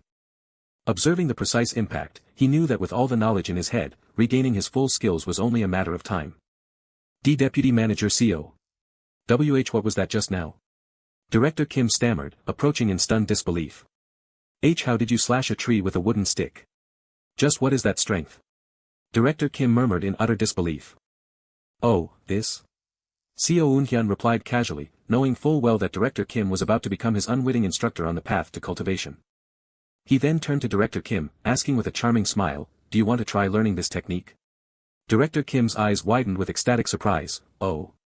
Can I really? A sinister chuckle filled the air as something with immense power violently tore into the ground. A monstrous voice then sneered, filthy humans, followed by a chilling, predatory lick. The creature let out a ferocious growl, its voice thundering, you dare play around. Yeah. Se-Hoon replied, a sudden, ironic thought hitting him amidst Director Kim's terrified hiccup, I forgot about him.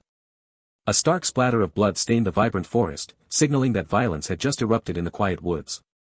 A monstrous maw tore savagely, the gruesome crunch of bone echoing in the dim, blood-soaked darkness. As the beast tore at his arm, Se-Hoon pressed desperately on an acupoint, enduring the searing pain and acknowledging his crushing weakness. A sickening crunch of bone tore through the air as Se-Hoon grimaced, the agonizing realization that he had always been weak, in every life he'd lived, pressing down on him. His co-workers cried out his name, Director Kim's voice among them, as Se-Hoon walked with grim determination, pushing past their alarm. Even as Se-Hoon walked forward, the monstrous companion by his side, he reflected that this weakness persisted into his third regression. He questioned how his second life could have ended so despairingly, trapped in this cycle of regression. In his previous life, Se-Hoon recalled, he had chosen the path of cultivation after reaching the 5-path core, walking away from his peers alongside the monstrous fox. Despite more than a century of training under the finest master, Se-Hoon clenched his veined fist in frustration, knowing he was barely a second-ranked warrior, his talent overshadowed by others. A sharp, searing pain tore through him, and Se-Hoon cried out, clutching his chest as blood erupted from his body. His co-workers shrieked in terror, calling out his name as Se-Hoon collapsed from his injuries. Even as he sat, holding his bleeding arm, Se-Hoon declared his unwavering resolve, no matter if it took 1,000 or 10,000 years.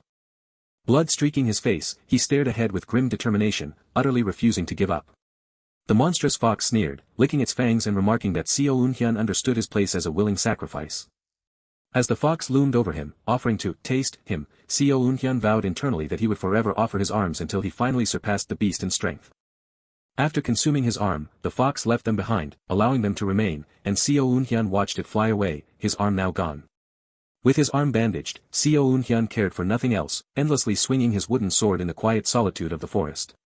Days later, cultivators healed his arm, yet they abducted his colleagues, leaving Se-Hoon to witness their silent ascent into the night sky. He ate not, slept not, rested not, Se-Hoon simply continued to swing his wooden sword relentlessly in the dark forest. On the 4th day, Se-Hoon finally stopped his ceaseless practice to make a solemn request of the Sea Dragon King. The immortal, with an enigmatic smile, asked Se-Hoon what he desired. Se-Hoon challenged the immortal, asking his intentions towards Miss Oh Hi-Seo, an ordinary person without spiritual roots who could not live beyond 100 years. The immortal chuckled, dismissing Se-Hoon's concerns and explaining that once Miss Oh accepted his blood, she would awaken her true spiritual roots. Director Kim, kneeling in desperation, then pleaded for a similar chance for himself and his colleagues, hoping they too possessed unique abilities. The immortal sighed, singling out Director Kim with an enigmatic smile.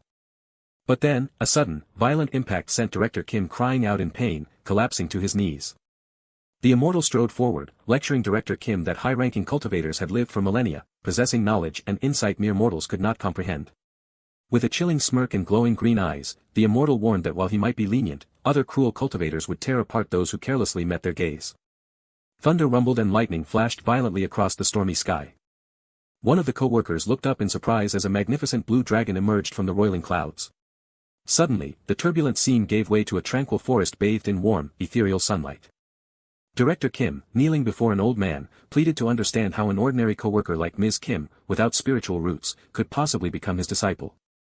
The old man cackled, holding up a glowing blue orb, explaining it was a precious elixir that could open spiritual channels and grant even ordinary people a chance at immortality. Se-Hoon watched with surprise as he realized there was another way to become a cultivator. The old man gently touched the co-worker's face, explaining that while pushing martial arts to the extreme could lead to cultivation, his elixir offered a faster, superior path. Then, deeming the remaining colleagues useless, the old man extended his hand, banishing them through a swirling vortex. The female co-worker, reaching out desperately, cried out for Se-Hoon as she was pulled into the dimensional rift. Se-Hoon's eye blinked open, regaining consciousness. He awoke disoriented, hanging upside down from a tree branch, wondering where he was. Looking out over a distant landscape, he recognized the southwestern route army of the Young Kingdom. His injured arm still aching, Se-Hoon moved away from the unconscious Young Hoon, remembering his previous life, where he had wandered the Young Kingdom with his companion for over a century. Now, Se-Hoon had explored almost every corner of the Young Kingdom, and he leaned over the confused Young Hoon, urging him to wake up. A serene blue sky emerged through the verdant forest canopy, marking a tranquil shift in time. Se-Hoon roused manager Kim Young-hoon, and as they walked toward a nearby castle, he explained their situation. Young-hoon seemed flustered but accepted the incredible story. A few days later, they arrived at the nearest Tiger Wall Castle, where they sold herbal medicine and bought a house.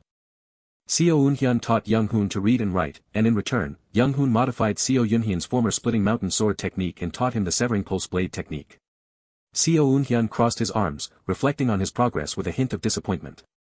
Manager Kim Young-hoon, however, glowed with intense blue energy, having achieved the Three Blossoms Crown Peak in only 3 months of martial arts training.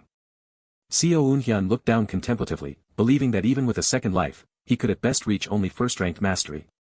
Young-hoon laughed triumphantly, radiating power, and declared he could now beat Se-Hoon. Se-Hoon smirked knowingly, realizing this Young-hoon was not the same companion he had served in his previous life.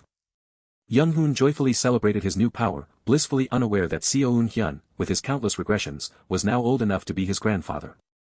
Deciding he shouldn't stay with Young-hoon in this life, Se-Hoon calmly announced his intention to go his separate way, startling Young-hoon. Young-hoon, panicked and confused, grabbed Se-Hoon's arm, pleading to know if he had made a mistake and demanding a reason for the sudden departure. The intense focus in Se-Hoon's eyes showed the gravity of his unspoken reasons. Se-Hoon recalled Young-hoon's past, where he had risen to lead the Muram Alliance, only to be defeated by a cultivator and fall into despair, a pattern that hadn't changed even in the second regression. Young-hoon developed potent martial arts, fighting cultivators with fierce resolve, as Se-Hoon observed this tragic cycle unfold. Overwhelmed by a powerful cultivator, Young-hoon had fallen to the ground, abandoning his martial arts and the path of cultivation, and Se-Hoon feared this life would end the same way. Se-Hoon cried, his face contorted in anguish, utterly unwilling to witness Young-hoon's despair again. Se-Hoon calmly stated his desire to travel alone and refine his skills, but Young-hoon desperately pleaded with him not to leave, asking how he could live without him. Se-Hoon reassured Young-hoon, reminding him that with his mastery of martial arts, writing, and language, he was now a top expert with nothing to fear, and there was nothing more he could teach him. Young-hoon, distraught, touched his head and expressed his sadness at being separated from his hometown friends yet again. With a subtle, reassuring smile, Se-Hoon proposed a compromise. They would meet at that very house every 2 years. After finally persuading a lonely Young-hoon to agree, Se-Hoon left the house. A martial artist in red robes, enraged, blocked the path to the 8 Stronghold Pavilion, demanding to know the cause of the commotion. Se-Hoon, in his black robes, stood confidently and calmly declared his intention to request a duel at the 8 Stronghold Pavilion. The martial artist scoffed, laughing dismissively as he asserted that the pavilion was not accessible to just anyone. As the martial artist lunged with his spear, Se-Hoon drew his sword, determined to become stronger. The martial artist stared in stunned shock as the blade of his spear shattered.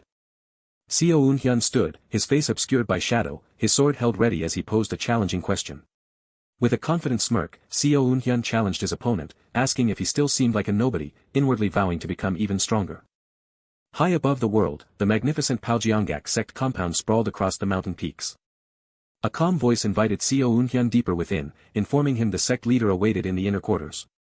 Quiet footsteps echoed down the long, lantern-lit hallway. A low rumble suggested a gathering of cultivators ahead. A focused silence gripped the spectators. The Paljeongak sect leader stroked his beard with amusement, surprised that the first-rate master he expected was merely a young junior. Se-Hoon formally greeted the sect leader of Paljeongak, who laughed, remarking on the young warrior's extraordinary energy. Se-Hoon returned the compliment, then respectfully requested the sect leader's guidance, a subtle challenge hidden in his words. The sect leader met his gaze, the clanking of his chained weapon a clear response to the unspoken dare. Then, "I'll begin first," the sect leader declared, as both combatants took their stances. The chained weapon lashed out, crashing toward Se-Hoon. Imbued with light blue energy, the weapon moved like a living serpent. Se-Hoon's eyes narrowed, his focus absolute as the weapon closed in. With a resounding clash, his sword met the strike. Spectators gasped, realizing the sect leader's 9-section whip had just been blocked by a mere sword. An old master noted Se-Hoon's sword-body unity, placing him at the late first-rate level, while Se-Hoon himself learned a new technique from the sect leader's integrated martial arts. The sect leader, his weapon rattling, expressed genuine surprise that such power could be wielded at so young an age. "You truly are a genius," the sect leader concluded. "A genius, huh?" Se-Hoon mused inwardly, a subtle smirk playing on his lips. Se-Hoon dismissed the praise, stating that genius was no compliment for someone who had achieved such mastery in their late 20s, a feat that usually took decades.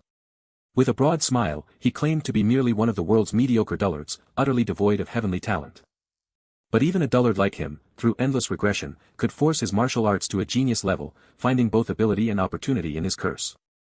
Deciding to truly be a genius, Se-Hoon vowed to unleash his sword energy, prompting the sect leader to agree to go all out. He launched into the Duan sword art, delivering its powerful first move. The force of the attack made the sect leader grimace, forcing him to react. Swiftly, he unleashed the second move, entering the mountain, then the third, ascending the vein. The sect leader's eyes glowed with furious energy as he pushed himself to his limits. Blades and chains blurred in a high-speed dance of relentless clashes. "What is this monstrous sword art?" the sect leader cried, frustrated by his inability to break through. A powerful impact sent the sect leader reeling back with a cry of pain. Se-Hoon then brought down the Duan sword's 7th move, Deep Mountain, with blinding speed. A whizzing slice opened a cut on the sect leader's ear, a testament to the sword's impossible precision. The watching sect members cried out in alarm, realizing Se-Hoon's sword speed was increasing with every move, their leader unable to keep up. He continued his assault with the powerful 11th move. It wasn't just speed, his sword's destructive power seemed to grow monstrously with every strike. A tearing crash of energy erupted as their weapons met in a devastating impact.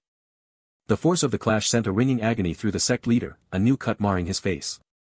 Se-Hoon made his decision, he would finish it now. He initiated the 12th move, 7 light, 108, a decisive final strike from above.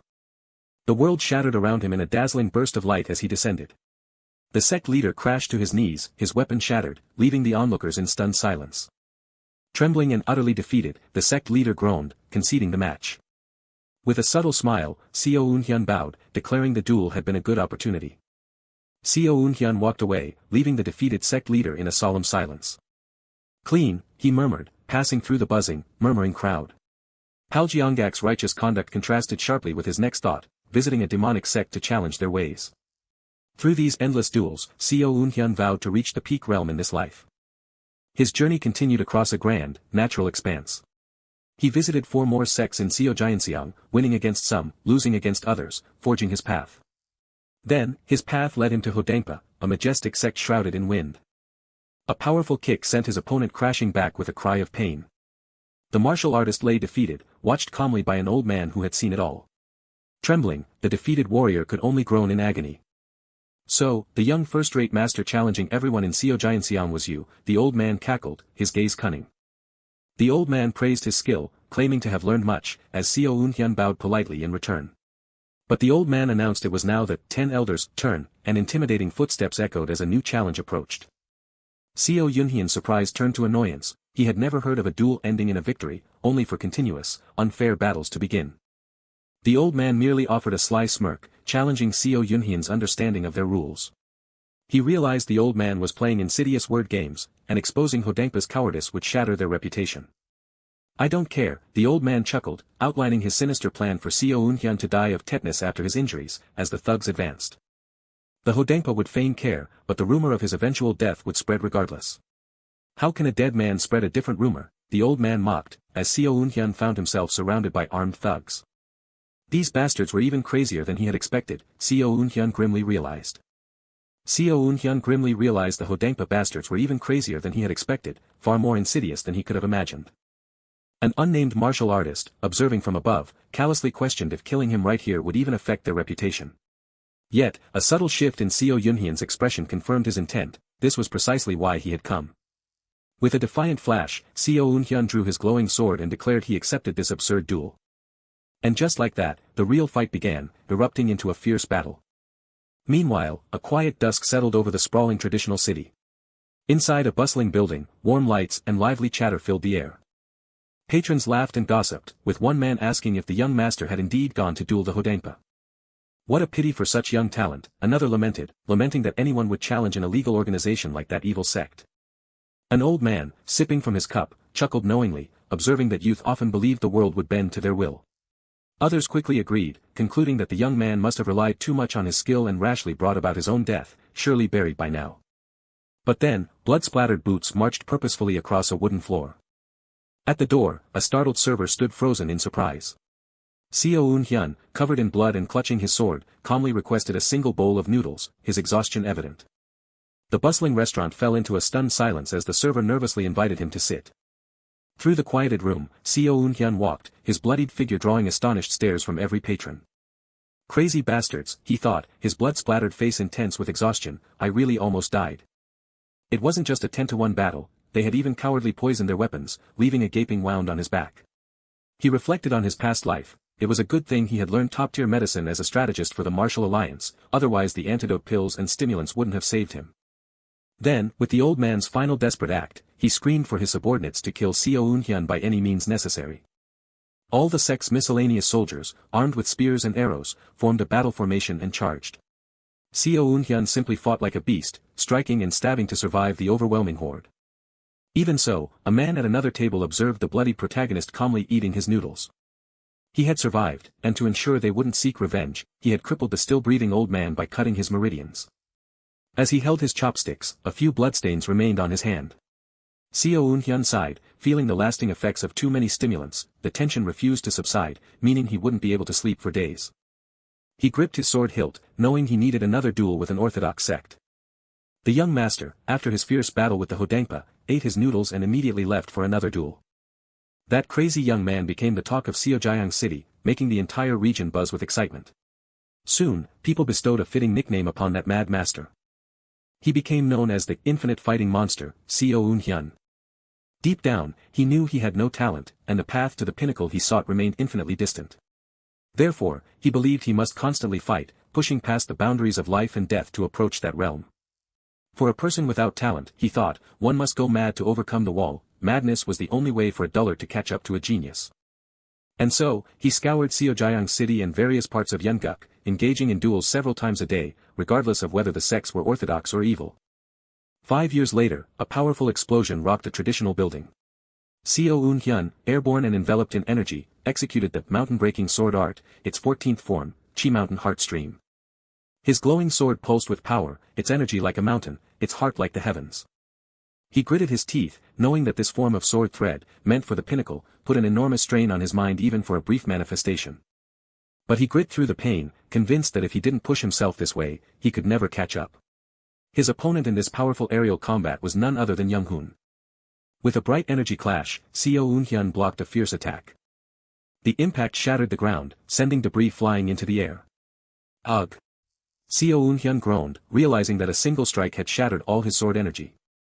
Emerging from the dust, Young-hoon commented on Se-Hoon's continued clumsiness, despite his high hopes for the infinite fighting monster. Young-hoon, confident and smiling, declared his victory, proving why he was known as the greatest under heaven, Kim Young-hoon. Kneeling and injured, Se-Hoon acknowledged Young-hoon's crazy talent and offered his congratulations.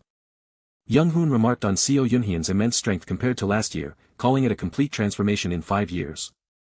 Yet, Se-Hoon's hand trembled, questioning what he had actually accomplished in those 5 years, as his realm still lingered at the top tier. He reflected that talent was truly something that made a person miserable. Young-hoon then questioned the unexpected visit, reminding Se-Hoon of their 2-year meeting agreement.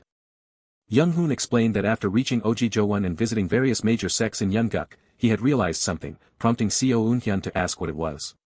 He confidently declared that there was no one above him in Yeonguk, and now, no one could even match a single one of his moves. Young-hoon, proposing to run a sect under the name of the greatest under heaven, laid out his ambitious plans. He offered Se-Hoon a position, but the protagonist politely declined, preferring his current state. Se-Hoon recognized that Young-hoon had already developed the martial lord's disease, and if he accepted the offer, he would surely become a strategist or vice-sect leader, working like a dog in this life too.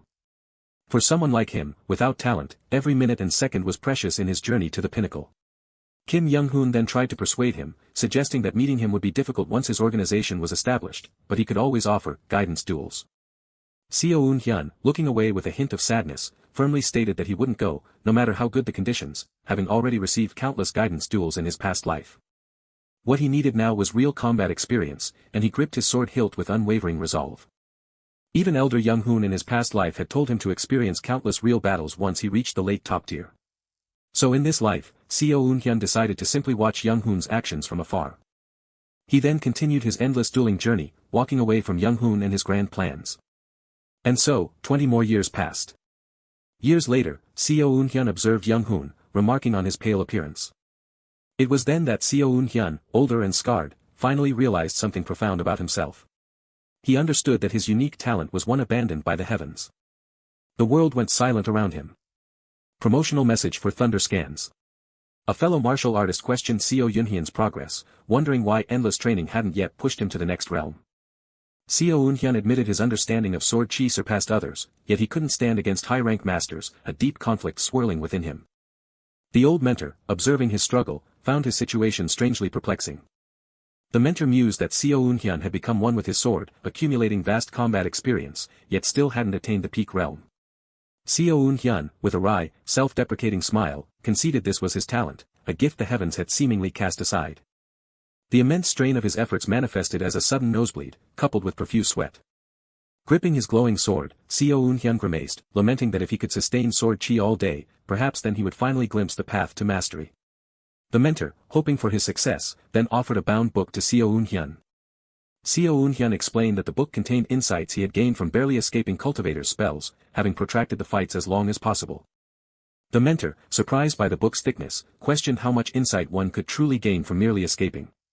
Se-Hoon retorted that cultivators were akin to natural disasters, and escaping such a force naturally yielded immense understanding, as thunder rumbled outside.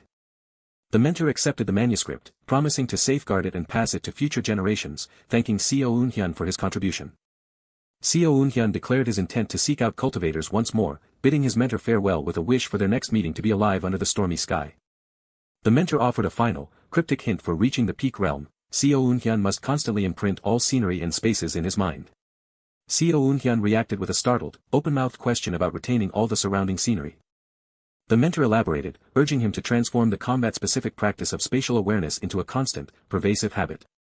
Se-Hoon, distressed and sweating, found the task daunting, comparing it to the explosion-inducing difficulty of maintaining sword chi.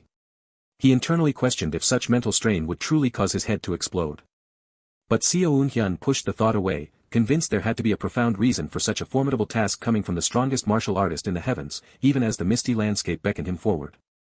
From that very day, Se-Hoon began his dedicated journey, attempting to remember and map out every space he encountered as the storms raged. He moved through bustling streets, his focus unwavering even amidst the vibrant chaos. Each step he took on the stone path was a conscious act of perception. The very rustle of leaves and whisper of wind in the forest became data for his relentless mind. After 5 arduous years of maintaining both sword chi and spatial awareness, Se-Hoon stood exhausted in the forest, swaying faintly. He admitted to feeling perpetually dizzy, recognizing the immense, non-trivial difficulty of continuously perceiving all spatial information. His perception had expanded beyond just visual data, even the forest's subtle auditory cues, from soft rustles to distant giggles, now flooded his mind. Exhaustion etched on his face, Se-Hoon wondered if he could still fight effectively, realizing he had already challenged every accessible sect. For 30 years, he had traveled the Yun Kingdom, engaging in countless sparring matches with minor and major sects until there was virtually no one left he hadn't faced. Now, Se-Hoon earned his living by collecting bounties, his path having led him to capture bandits, whose bloodied forms lay scattered around him. Lying injured amidst the discarded remnants of a struggle, Se-Hoon wondered if he could truly survive against merciless enemies in his perpetually dizzying state. As bandits closed in, their voices sharp with recognition, Se-Hoon calmly accepted that this arduous path was one he had chosen for himself. A formidable bandit leader, flanked by his men, menacingly declared Se-Hoon's impending demise. Despite the dizzying sensation, Se-Hoon adopted a fighting stance, embracing the chosen path even if it meant his death. After intense combat and a harrowing clash, 15 more years had passed. The old mentor asked Young-hoon if he had survived his latest ordeal. Young-hoon, scarred but smiling, confirmed his survival once again. Se-Hoon, now the aging warrior, reflected that 45 years had passed since his return to this life, his vision, hearing, and even touch, taste, and smell having reached a state of refined perception. Yet, he lamented, his progress seemed to stop there. He still hadn't reached the pinnacle, unable to become a true master. The aging warrior's frustration boiled over, repeatedly exclaiming his continued lack of breakthrough. Se-Hoon recounted to young Hoon how he had become famous among cultivators, leading two to set a trap specifically for him. He told young Hoon he barely escaped, but not before landing a minor cut on one of their cheeks, prompting young Hoon to acknowledge the immense insight gained. Dismissing insight as nonsense, Se-Hoon angrily grasped his teacup, frustrated that he still couldn't defeat a judgment stage Taoist, doomed to be a corpse if he couldn't flee. Young Hoon confided that he too wondered if his extreme state in the five-path core was, in fact, the martial path's ultimate end. He then questioned internally if Se-Hoon, when he first shared the record of martial arts, harbored similar doubts about martial arts' insufficiency against cultivators. Se-Hoon found himself seeing a reflection of his own struggles in young Hoon. He internally contrasted young Hoon's heaven-bestowed talent with his own, which he felt the heavens had abandoned. Despite their seemingly opposite talents, Se-Hoon wondered why young Hoon resembled him so deeply. Se-Hoon voiced his frustration at not knowing why he couldn't reach the peak, a sentiment young Hoon acknowledged with understanding. Young Hoon then proposed a sparring match for old time's sake, a suggestion Se-Hoon enthusiastically accepted. Under the serene full moon, the forest awaited their clash. Explosions of powerful energy ripped through the dark, misty forest, signaling an intense battle. Se-Hoon, struggling amidst the swirling energy, gripped his sword and shouted in frustration, demanding to know the source of his martial arts problem. Young Hoon calmly asserted that Se-Hoon should have become a peak master long ago, a statement that infuriated the aging warrior, causing him to cough up blood. Se-Hoon, shocked and distraught, questioned the bizarre reason for his lack of progress, even considering his perceived absence of talent. Young Hoon thoughtfully suggested that perhaps Se-Hoon was merely missing the right trigger. Se-Hoon questioned the nature of this trigger, prompting young Hoon to define it as desperation or a driving force that pushes one beyond their talent. The aging warrior exploded in a fit of rage, questioning young Hoon's talk of a trigger after wielding a sword for over 50 years. His eyes bloodshot and tearful, Se-Hoon continued his desperate outcry, revealing a lifetime of struggle to escape mediocrity and yearning for that elusive trigger. He passionately described his extreme dedication, explaining that he activated every meridian, wielded his sword even in sleep and processed every bit of scenery in his dreams. Collapsed on the muddy ground, Se-Hoon screamed in utter despair, demanding to know why the next realm stubbornly refused to reveal itself to him. He knew it was pitiful for an old man to resent the heavens, yet he couldn't help but question why this was happening. Tears streamed down his face as he confessed the anguish of a lifetime chasing the sword and yearning for the next realm, yet remaining completely unable to grasp its nature.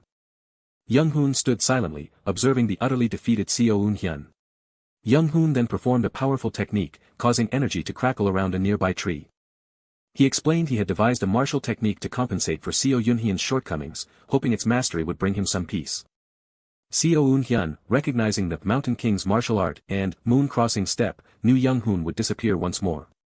5 more years passed, marked by the cheerful chirping of birds, as Se-Hoon walked through a tranquil autumn courtyard.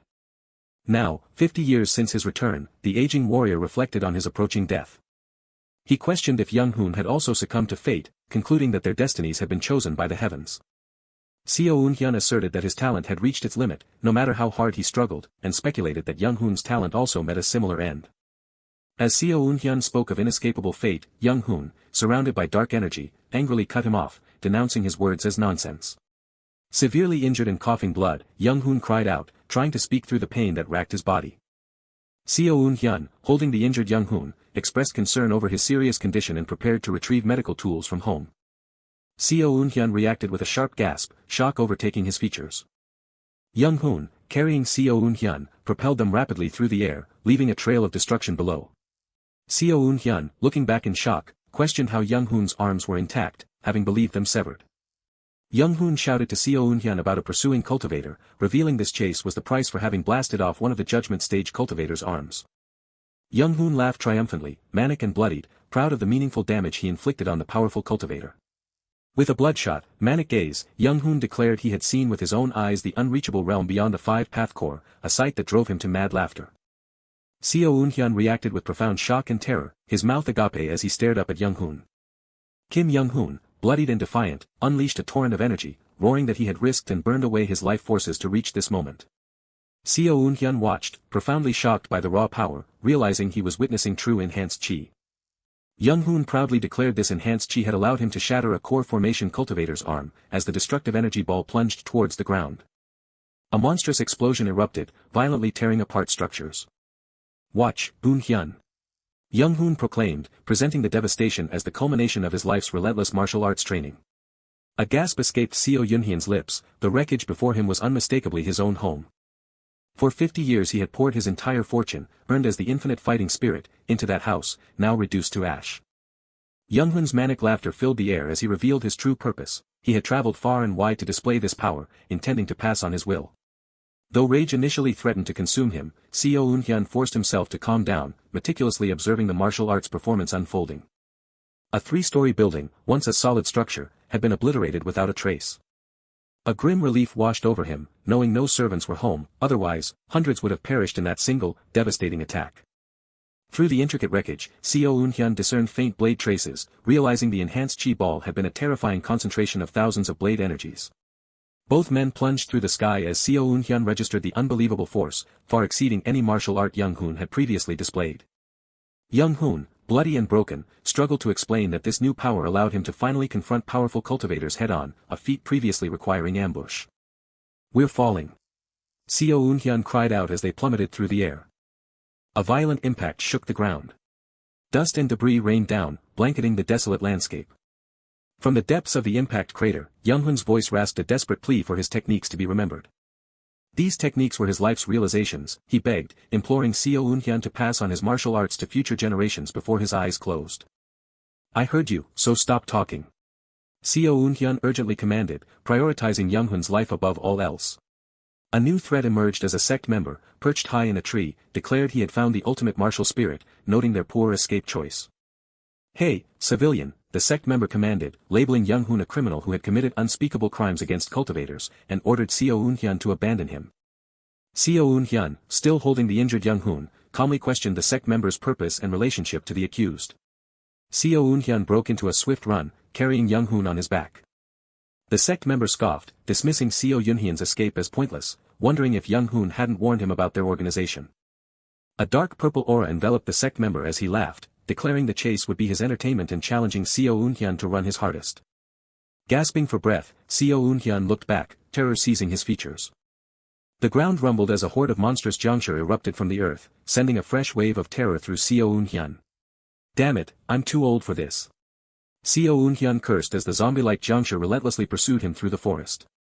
Panting heavily, Se-Hoon mused on Young-hoon's lofty title, Ultimate Martial Spirit, wondering if it was a name given by his enemies.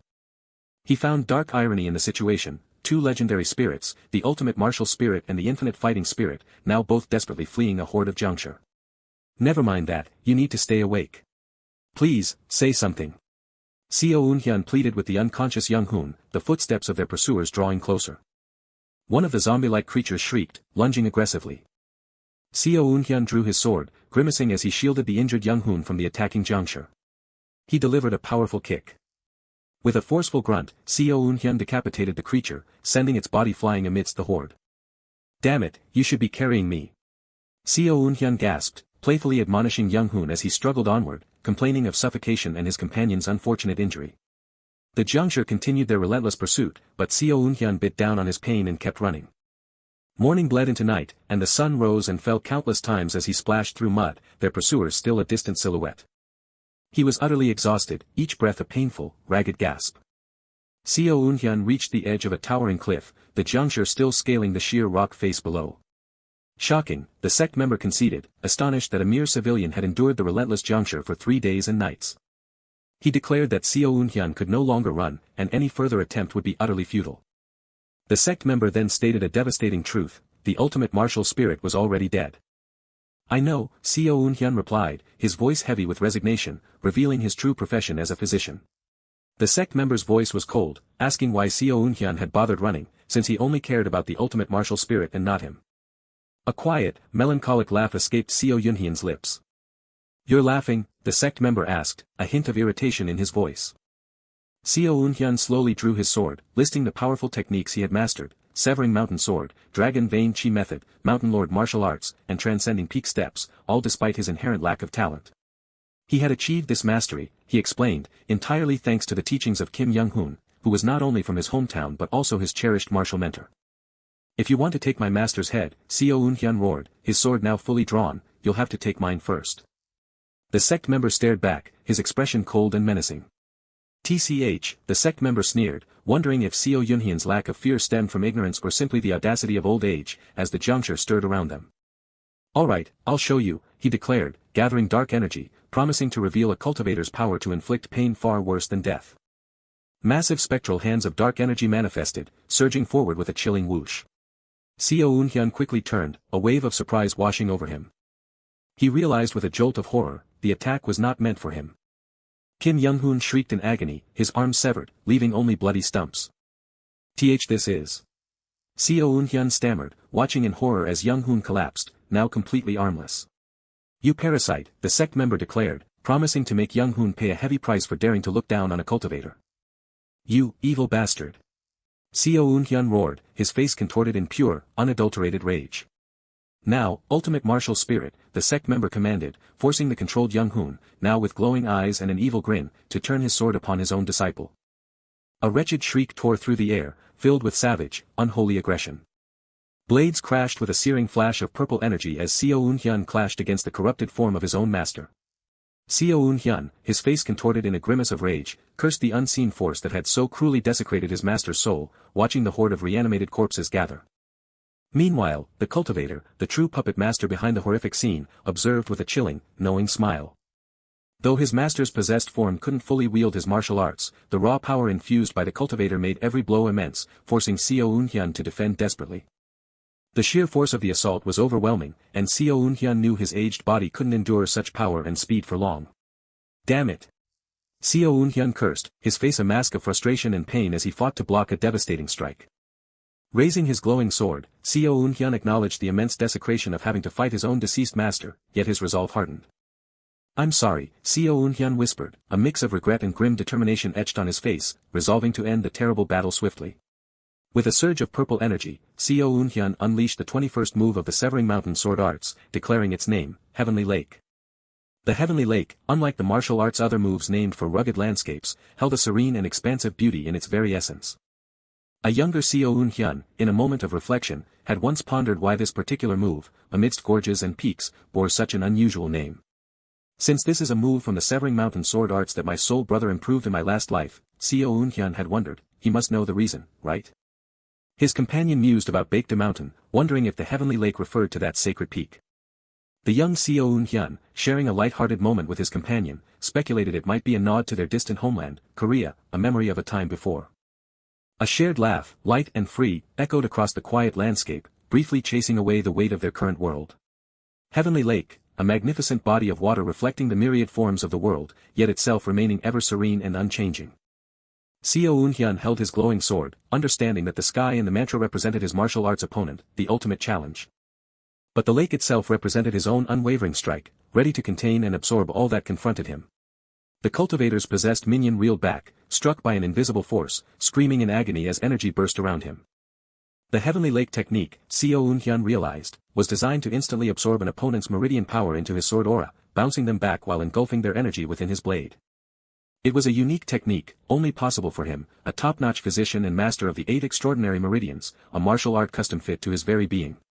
He declared his intent to completely destroy his master's body, leaving nothing for the cultivator to reanimate as the controlled thug cried out in pain. Now, he would unleash the full, raging power within his scabbard, pouring all the moves of the Severing Mountain Sword Arts at once. With a thunderous impact, Se-Hoon executed the first move, over the mountain. Rapidly, he unleashed a flurry of devastating blows, entering the mountain, ascending the vein, flowing ridge, falling boulder, and dividing crack. The thug screamed, impaled and torn by the relentless, swift strikes. I'll completely slice it to pieces, Se-Hoon roared, his face blood-splattered and grim, ensuring there would be nothing left for the cultivator to desecrate again. You bastard, the mysterious martial artist screamed, lunging forward with a surge of blue energy. Se-Hoon looked up in shock as his massive master lunged, delivering a crushing blow. The cultivator had granted his master immense power and speed, but Se-Hoon knew dodging was futile, a pointless prolonging of the inevitable. His master's monstrous form descended, a terrifying visage that reminded Se-Hoon of his own impending death. Planting his foot firmly, Se-Hoon resolved to prevent his master's final moments from being further defiled. He moved in a blinding flash of speed, swirling energy enveloping his form. Burn it all away, Se-Hoon declared, even as the monstrous form of his master screamed and attacked. I'm going to die, Se-Hoon thought, fighting the truth, then furiously corrected himself, no. I can't die yet. Just, a little more. Every sense heightened to an unbearable extreme, he registered the space, sound, smell, humidity, temperature, and even the metallic taste of blood on his tongue. His brain felt as though it would burst from the sensory overload, and he welcomed it, crying, let it burst. Even more. Se-Hoon screamed, his eyes glowing orange as he attacked with a furious desperation, willing himself to continue until his brain burned out. An internal rupture of energy rippled through him, chaotic and violent. But his brain, which had seemed on the verge of bursting, did not. Instead, it broke through something, transcending the pressure of death itself, leaving Se-Hoon floating, confused, wondering if it was all his imagination. Huh. Se-Hoon murmured, his eyes wide with bewilderment. Looking down, Se-Hoon observed glowing red lines connecting him to the massive, struggling hand of his master. He moved with incredible precision, striking the massive figure again and again. Se-Hoon stood calmly, his sword now bathed in a serene blue light, a quiet power radiating from him. The tip of his sword glowed with an ethereal blue. With a swift and decisive strike, Se-Hoon decapitated the massive figure, blood spurting into the dark air. Could this be the vision of the pinnacle state? Se-Hoon thought, a sudden realization dawning upon him. Even as his master's massive form fell, headless and bleeding, Se-Hoon saw a serene smile on his face. He delivered a final strike to the falling form, reflecting on how he, a fool abandoned by the heavens, and his master, a genius blessed by them, shared a similar struggle despite their opposing fates. They both had desperately fought against the destinies given to them by the heavens, a struggle now culminating in a final, decisive blow witnessed by the distant cultivator. A brutal, final impact, and the massive form was utterly destroyed. Standing over the mangled remains, Se-Hoon grimly observed that in this place, there were no geniuses or fools, only those who died struggling against fate and those who would soon follow. A ghostly vision of a younger, smiling Se-Hoon appeared, questioning if he intended to end his fight there. Of course not. Se-Hoon declared, firmly stamping his foot on the shattered ground, his resolve unbroken. With a powerful descent, surrounded by blue energy, Se-Hoon unleashed the 15th move, Endless Mountains, shattering the very earth. He knew this was the end, observing the devastated landscape, a testament to his ultimate, destructive power. The cultivator screamed in impotent rage, watching his plans crumble. Se-Hoon floated above the destruction, satisfied that no matter who the cultivator was, they would never again be able to desecrate his master's body. With a sad, peaceful smile, tears welling in his closed eyes, Se-Hoon whispered a final farewell, may you rest in peace, master. And then, he, the old martial artist, began to reflect on himself. He had finally reached a new state, one he had longed for throughout his life. Having persistently challenged his fate, he had now brought this arduous life to its conclusion. The cycle of his suffering continued, marking the start of his fourth life. A sudden jolt of awareness snapped Se-Hoon awake. The familiar, bitter taste of regression filled him, a cruel return to a new beginning despite his struggles in the life just ended. He had fought, resisted, and struggled against his destiny until his final breath. Now, something fundamental had shifted, he had finally reached his goal. A raw, explosive joy surged through him as he realized he had attained the pinnacle, the state he had yearned for his entire life. His triumphant cries were abruptly cut short by Director Kim and Section Chief John Manhwa, who accused him of madness and charged forward in a fury. Yet, Se-Hoon felt a new awareness bloom, realizing he could see what others could not. Section Chief John Manhwa's attacks became surprisingly easy to evade, almost predictable. With his eyes closed, he could perceive Section Chief John Manhwa's every impending movement, knowing exactly where the next blow would land. While he had always been able to dodge such attacks through decades of martial arts training, this new perception was different, making Section Chief John Manhwa's efforts futile. This wasn't mere prediction, it was true precognition, an undeniable sight into the future. This power was the very reason a master at the pinnacle could dominate any number of first-rate martial artists, seeing every attack with such clarity that defeat became impossible for their opponents. With this newfound clarity, his intent for this life became acutely defined. Instinctively, he understood the blue lines now appearing, revealing every weak point and the optimal path for his own attack. His vision had bifurcated, red lines illuminating an opponent's every move, while blue lines guided his own perfect counterattack. The vast disparity in power between them made Section Chief John Manhwa's form glow with an overwhelming number of exposed weak points. But a sharp, sudden sensation of pain made him gasp in confusion. His brain felt like it was on fire, an agonizing buzz suggesting his mind might be overloading from the power of this sight. Section Chief John Manhwa, still panting with fury, continued his assault, blaming Se-Hoon for their predicament even as he writhed in pain. Then came a sharp impact, and Section Chief John Manhwa's face contorted in sudden shock. Section Chief John Manhwa collapsed, prompting a worried Director Kim to rush to his side as the other co-workers looked on in alarm. Se-Hoon still clutched his head, the lingering pain a harsh reminder of his abilities' cost. A female co-worker approached cautiously, asking if Se-Hoon was all right. He silently wondered about the source of the unbearable pain, an agonizing price for using his momentary sight. He managed to calm his still confused colleagues. He then led them into a cave, built a fire, and fed them roasted berries before they finally drifted off to sleep. The crackling fire cast a warm glow over his sleeping companions, bringing a temporary peace. The night sky stretched above, silent and vast. Under the moonlight, he relentlessly practiced with a simple stick. With impossible precision, a single green leaf was cleanly cut.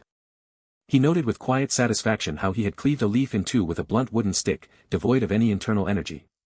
He deduced that his brain was assigning colors, blue for optimal attack, red for opponent movements, to the precognitive fighting paths he now perceived. This sight allowed him to effortlessly read every nuance of an opponent's movements and strike directly at their weak points with perfect precision. In his previous life, Kim Young-hoon had called the constant maximization of the five senses an imitation of the pinnacle. Unlike now, then he had been forced to painstakingly calculate an opponent's every move by pushing his five senses to their absolute limits. This sight of the pinnacle truly felt incredible, a mystical force he could now command. A soft wind whispered through the night. He stood poised, his movements now a fluid, masterful dance. He closed his eyes, sinking into a deep state of concentration. Suddenly, an onslaught of unseen attackers descended, swords flashing. He effortlessly weaved through the barrage, each dodge precise and swift. The attacks continued relentlessly, a flurry of strikes aimed at him. A guttural cry escaped his lips, signifying the peak of his intense exertion. Panting with exhaustion, but a profound satisfaction on his face, he began to declare his triumph. He proclaimed his mastery, now truly a master at the pinnacle, his power radiating around him. Yet, the familiar, searing pain still coursed through his brain, a burning reminder of the strain his power exacted. After consuming 8 Wangju ginseng roots and diligently practicing Yangmik Qigong, the duration of his precious sight had now extended to an hour and a half. Having reached the pinnacle, he realized the remaining Wangju ginseng was no longer a commodity to be sold, for his abilities alone could solve any financial woes. The cave remained a silent sanctuary amidst the lush wilderness. He quietly observed Section Chief John Manhwa sleeping soundly. He held invaluable knowledge within his mind, Kim Young-hoon's 6-volume book of insights and the secret verses from his previous life. He believed that by sharing this knowledge, the Kim Young-hoon of this life could surely surpass even his past self. His own achievement of the pinnacle meant he could now receive incomparably deeper teachings from Kim Young-hoon, promising even greater mutual growth. Though the next level remained a mystery, he knew that for someone dull like him, unlike the others, there was only one path forward.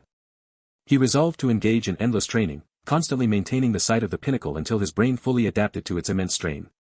His immediate goal was to conquer the burning pain of his sight, but ultimately, his ambition soared far beyond that. He aimed for the legendary state known as 3 flowers gather at the crown. With every resolute step, he declared his ultimate quest, to reach the pinnacle of the pinnacle, the mythical 3 flowers gather at the crown. The morning broke over the peaceful, verdant mountains, ushering in a new day. As in his previous life, the fox claiming dominion over the forest appeared before Se-Hoon, its mystical glow eerie yet captivating, stirring a sudden curiosity within him as he extended his arm. A faint thrum vibrated in the air as Se-Hoon wondered, his blue eyes pensive, if he would perceive the mysterious red thread on this fox too. The monstrous fox let out a terrifying roar, its body erupting with overwhelming red energy. Se-Hoon screamed, his face bathed in the overwhelming crimson light, as if the entire world had dissolved into pure, terrifying red. A horrific crunch echoed through the air as Se-Hoon realized, in utter despair, that he could not possibly win. As a sickening tear ripped through him, Se-Hoon grimaced through the pain, bewildered by how space itself could be utterly saturated with this crimson light. Several days later, when the mysterious cultivators returned, floating above the shadowed mountains, Se-Hoon could only stare in dumbfounded awe once more. A fearsome roar ripped through the air as the cultivators became enveloped in a swirling field of crimson energy, forcing a terrified exclamation from Se-Hoon. Overwhelmed by the raw power, Se-Hoon realized with desperate fear that this must be the fundamental difference between cultivators and martial artists. He could not win, there was no opening to exploit. Even a peak master, he realized, would struggle against the very lowest tier of cultivators, a chi refinement first star. A soft rustle through the desolate landscape marked the day after the cultivators departed with their companions. Seizing the opportune moment, Se-Hoon decided to question Se-Huiol, the dragon king of the sea, who had arrived to retrieve assistant Oh Hyesio. With a formal gesture, Se-Hoon, his arm bandaged, respectfully addressed the Dragon King, daring to pose a question. Se-Hoon regarded him with a knowing smile, his green eyes intrigued, and calmly asked what he wished to know. After Se-Hoon roughly explained his terrifying encounter, he pressed Se-Hoon about the mysterious crimson domain wielded by the cultivators. With a knowing chuckle, Se-Hoon revealed that cultivators possessed something called Shi, a power also known as consciousness, awareness, or perception. Pressing his fingers to his forehead, Se-Hoon explained that while mortals held Shi within their brains, cultivators could project it outward, blanketing the space around them. With steady footsteps, Se-Hoon confirmed the concept applied to spirit beast Taoists like himself, then departed with assistant Ohiesio as Se-Hoon offered his thanks. Perhaps because the explanation was phrased in such lofty words, Kim Young-hoon stared in bewildered confusion, failing to fully grasp the conversation. Not long after Se-Hoon vanished, the hunchbacked freak, riding his puppet, appeared once more, ominously declaring his intent to seize Chief Kim. With a violent rip, a massive, disembodied hand shoved both Kim Young-hoon and Se-Hoon into a chaotic spatial rift. With a sudden splash and gurgle, Se-Hoon plunged into the water, surfacing with a shocked gasp. The bright blue sky overhead promised a clear and peaceful day. Wringing water from his shirt, Se-Hoon cursed their misfortune, realizing he had gone from landing atop a tree to now being thrown underwater. What a damn joke, Se-Hoon muttered, exasperated, as he shed his wet shirt while Kim Young-hoon gasped for air, still recovering on the sand. Still dazed, Kim Young-hoon sat up, questioning their completely unfamiliar surroundings. As he buttoned his shirt, Se-Hoon observed the terrain, concluding with a thoughtful hum that they must be at Jeodu Lake of Yun Kingdom, with Changho Castle nearby. Kim Young-hoon threw his hands up in frustration, wondering what they should do now, and wishing there was someone nearby to ask for directions. Then Se-Hoon spotted a building across the lake, and Kim Young-hoon reacted with a surprised "oh." Se-Hoon declared he would swim across for clothes and food, then dove decisively into the water, startling Kim Young-hoon. A loud splash echoed across the lake. Splashing through the water, Se-Hoon mused in annoyance about his wet clothes, his memory stirring about the building across the lake. His memory confirmed the ominous truth, that building was a bandit hideout he had personally annihilated in a past life. He recalled the leader as a late-stage first-class master, the deputy a mid-stage, with the rest being largely inconsequential second and third rates. Despite their lower ranks, he remembered they were numerous and, with a subtle hiss, they coated their blades with poison during battle. A bandit, alerted, squinted towards the lake, wondering what was approaching. As Se-Hoon stepped onto the shore, two bandits immediately erupted in hostile shouts, demanding to know who dared to swim into their territory. Splashing through the shallow water, he advanced with resolute steps. "Why, you little bastard," a bandit raged, splashing water as he swung his club in a furious, unheeded attack. With a powerful strike, Se-Hoon delivered a swift kick that sent the bandit reeling backward. The other bandits watched, their faces frozen in stunned disbelief.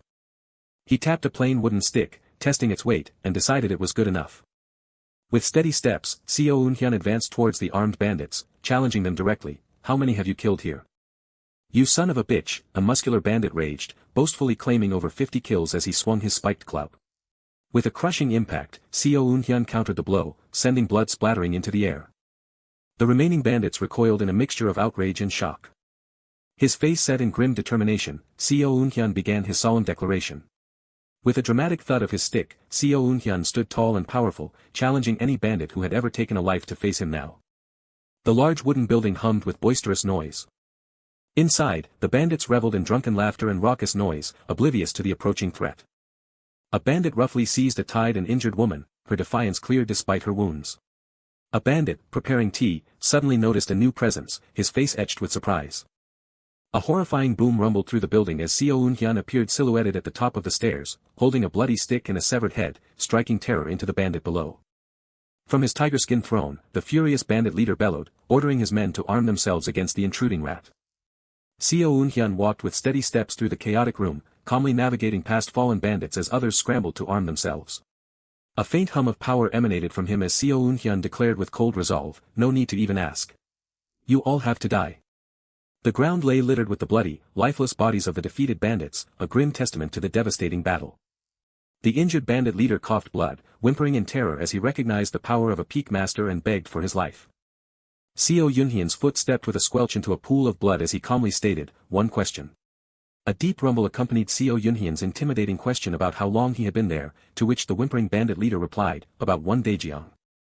He hummed thoughtfully, reflecting that in his past life, annihilating these bandits had taken him a full day. And that was only after he had set the place ablaze, scattered them, and then cut them down one by one with a poisoned sword. His grip tightened on the bloody wooden stick as he realized that this time, in just a single daejeon, he had wiped them out with nothing but that simple tool. The bandit leader trembled violently, desperately trying to bargain with promises of hidden money, but Se-Hoon only stated, "Yes, and now die." A swift, decisive strike ended the leader's desperate pleas. With a confident smirk, blood staining his face, Se-Hoon revealed he already knew the treasure's location. He had, after all, been here before. With a deft click, he unlatched the traditional wooden door. A triumphant boom echoed through the village as the villagers, overcome with immense relief, knelt and bowed, profoundly thanking their great hero for avenging them against the bandits. Se-Hoon remained silent, a subtle rustle marking his unreadable glance over his shoulder at the grateful villagers. A venerable villager, looking up with earnest hope, pleaded for the great hero to share his name or epithet, promising to repay the favor. He placed a hand to his head, grumbling softly as he pondered his name and epithet, musing, "Please, do tell me." A confident smirk played on his lips, his eyes gleaming, as Se-Hoon declared his new identity, "Limitless Battle Demon, that is my name." Under a clear, wide-open sky, the journey forward promised serene moments. Se-Hoon embarked with Kim Young-hoon to Changho Castle, having wisely used their bandit spoils to forge household passes and purchase a manor. Just as he had in a past life, Se-Hoon devoted himself to teaching Kim Young-hoon literacy and the martial arts. Only 2 months later, an ethereal blue glow pulsed around Kim Young-hoon as he meditated, lotus flowers of pure energy manifesting around him. Observing his student's progress, Se-Hoon noted Kim Young-hoon's impossibly rapid growth, finding it almost disheartening how quickly he surpassed expectations. It was a familiar pattern. Some spent lifetimes reaching the peak realm, while others, guided by a master, could bypass it entirely and step directly into the coveted Three Blossoms Crown Peak. Despite barely mastering reading and writing, Kim Young-hoon had achieved the breakthrough, earning Se-Hoon's quiet congratulations. Kim Young-hoon himself couldn't help but smile, a touch of smugness in his amazement at his own profound martial talent. Se-Hoon reflected that after Kim Young-hoon reached the Three Blossoms Crown Peak in his previous life, they had never truly dueled. He tightened his grip on his sword hilt, pondering a real clash now that he had attained the peak realm and Kim Young-hoon had just entered the Three Blossoms Crown Peak. Then, Se-Hoon proposed, a faint hum of energy preceding his words, "Shall we have a duel?" The expansive mountains themselves seemed to brace for the coming clash. With powerful strikes, Se-Hoon and Kim Young-hoon engaged in the severing mountain sword technique, their combat tearing through the forest. Kim Young-hoon's severing pulse blade flared with intense light as it met Se-Hoon's dragon tomb technique. Streaks of red and blue energy crisscrossed the forest, a whirlwind of clashing power. Se-Hoon inwardly cursed, realizing his advance was being repelled and he needed to evade the overwhelming force. His foot hesitated mid-stride, he knew evading now would only lead to a relentless retreat. A fierce, inexplicable competitive will burned within him, compelling him to push forward. This, he realized, was his only chance in this life to defeat Kim Young-hoon, a fleeting moment that might never return. He understood that Kim Young-hoon's terrifying growth meant any future encounter would see him too far above to even consider an equal fight. Steel shrieked as Se-Hoon and Kim Young-hoon met mid-air, swords locking in a dynamic, forceful impact. Coup! Se-Hoon gritted his teeth, pouring all his will into the fight. This anomaly at the edge of Three Blossoms Crown Peak was his final opportunity for victory. He reasserted his resolve, a decisive click echoing as he tightened his grip on the sword hilt. Putting everything on the line, Se-Hoon gathered an aura of power around him. Kim Young-hoon's eyes widened in surprise as he deflected the sudden, powerful blow. Se-Hoon knew he had done it, he had successfully broken the rhythm of Kim Young-hoon's stance. The ground tore and splintered under the kinetic force of their ongoing battle. Both combatants unleashed their full power, sending a deafening explosion ripping through the clearing. Kim Young-hoon smirked, declaring his intent to reveal the true realm of the Three Blossoms Crown Peak.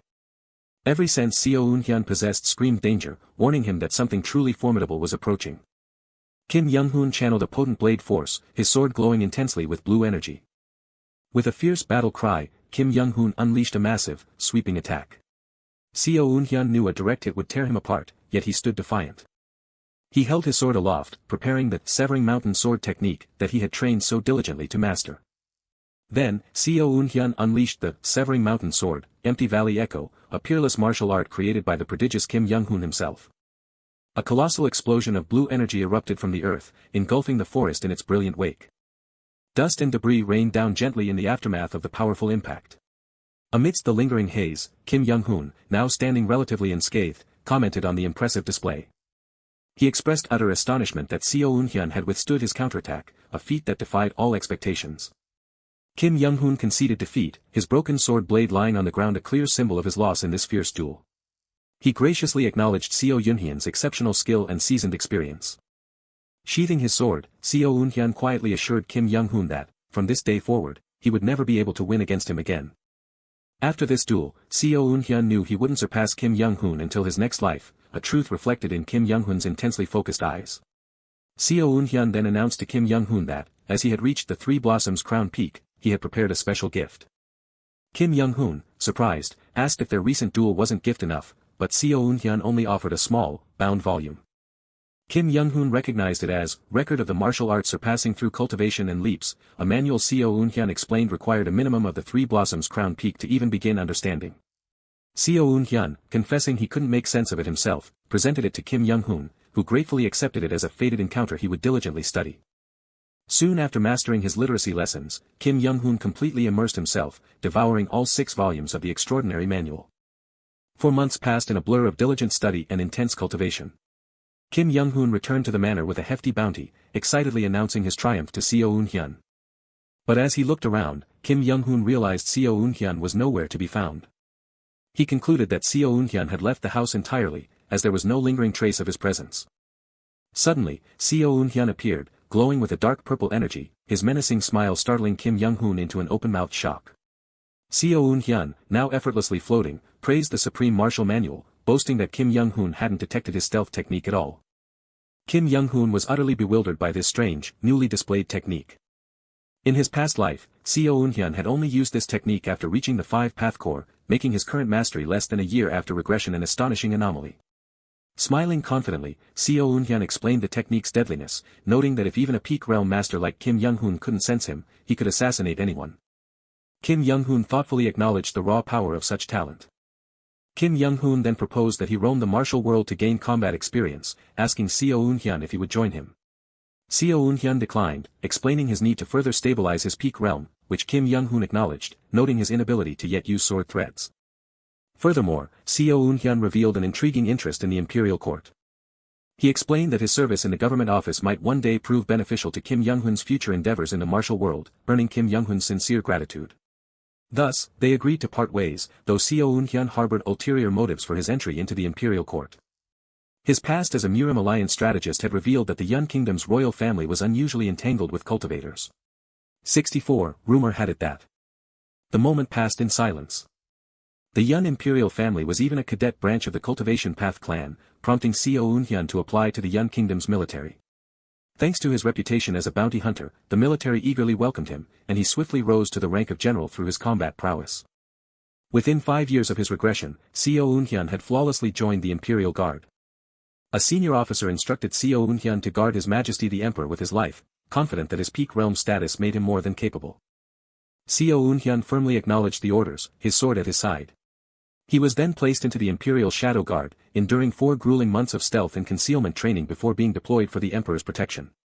Finally, the long-awaited day arrived when Se-Hoon was to stand before the Emperor himself.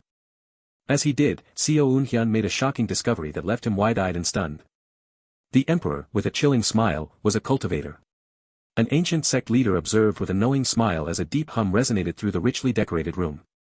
Se-Hoon's gaze sharpened, recognizing the Emperor's power as a cultivator's shik, born from a spiritual root that allowed perception beyond normal senses.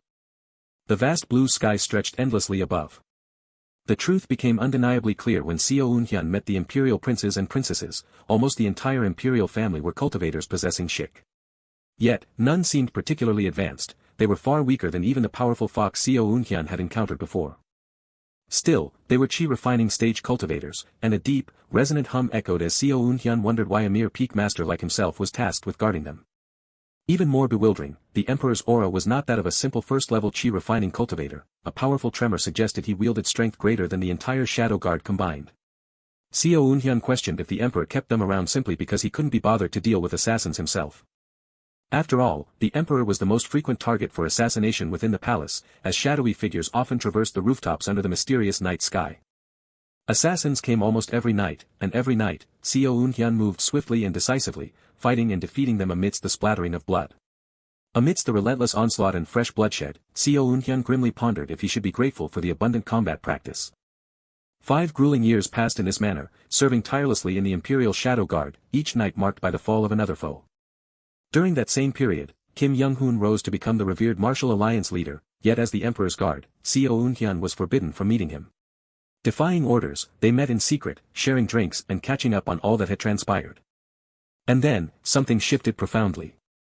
Kim Young-hoon's hand gripped his sword, and a potent red energy surged and hummed from the blade. Se-Hoon perceived a vivid red line, a precise, humming path that represented the most optimal attack Kim Young-hoon could launch against him. A chilling thought resonated: if he were to step into that path, Kim Young-hoon's strike would instantly cut him down. No, this wasn't just a path of attack. Se-Hoon recognized the red glow, the intense tremor, as identical to a cultivator's shik. It was a pity, he mused, that he hadn't yet reached the realm of 3 flowers gathering at the crown. He knew he would be able to perceive so much more, but for now, he would study this state closely. Though he couldn't fully grasp it yet, he knew this mystical energy, this low hum, held a crucial clue toward mastering sword threads. Kim Young-hoon exhaled, a visible stream of shimmering blue energy flowing from his lips. A powerful, golden energy surged through Kim Young-hoon, his bones audibly cracking and his body transforming with potent force. A blinding burst of energy erupted, filling the palace interior with dynamic light. "My body's changed," Kim Young-hoon declared with a smile, crackling energy still surrounding his newly youthful form. Se-Hoon offered his congratulations, recognizing Kim Young-hoon had regained his youth, and he confirmed that he had safely reached the state of Oji-Jowan. "Truly a pity for you," Kim Young-hoon remarked softly, regretting that if Se-Hoon had reached 3 flowers gathering at the crown, he could have seen so much more, to which Se-Hoon simply replied that his own realm was lacking. Still, Kim Young-hoon urged, what he had witnessed must have helped, and Se-Hoon should take it home and reflect upon it. In the quiet, dark forest, Se-Hoon then asked if Kim Young-hoon had encountered other cultivators by now, and he confirmed that he had. With soft footsteps on the forest floor, Se-Hoon observed that the shik used by cultivators looked remarkably similar to Kim Young-hoon's newly formed domain, questioning if there was a deeper connection between them. Kim Young-hoon considered this, a hum of energy around him, agreeing that within his domain he felt capable of fighting evenly with chi-refining cultivators, suggesting that those who reached Oji-Jowan might share a similar perspective with cultivators. "I see," Se-Hoon murmured, his footsteps quiet in the forest, realizing that it was as he had always suspected, martial artists at Oji-Jowan could cultivate in a manner akin to true cultivators. Just as a first-rate master and a peak master saw entirely different dimensions, the chasm between the peak realm and Oji-Jowan had to be beyond imagination. Se-Hoon returned to the palace that night, reflecting on how everything he had witnessed that day would undoubtedly aid him when he eventually ascended to Oji-Jowan himself. A few days later, stealthy movement signaled the presence of yet another assassin moving through the grand palace corridors. A quiet rustle from above confirmed it, another assassin. Se-Hoon immediately drew his sword, a sharp click echoing in the air, recognizing the intruder as a peak master. As the assassin attacked with a fierce, tearing sound, Se-Hoon swiftly deduced from their aura that they had only just entered the peak realm. With a sudden rush, the assassin leaped down from above, launching a swift, impactful attack. Steel rang against steel as Se-Hoon expertly deflected the assassin's powerful sword strike.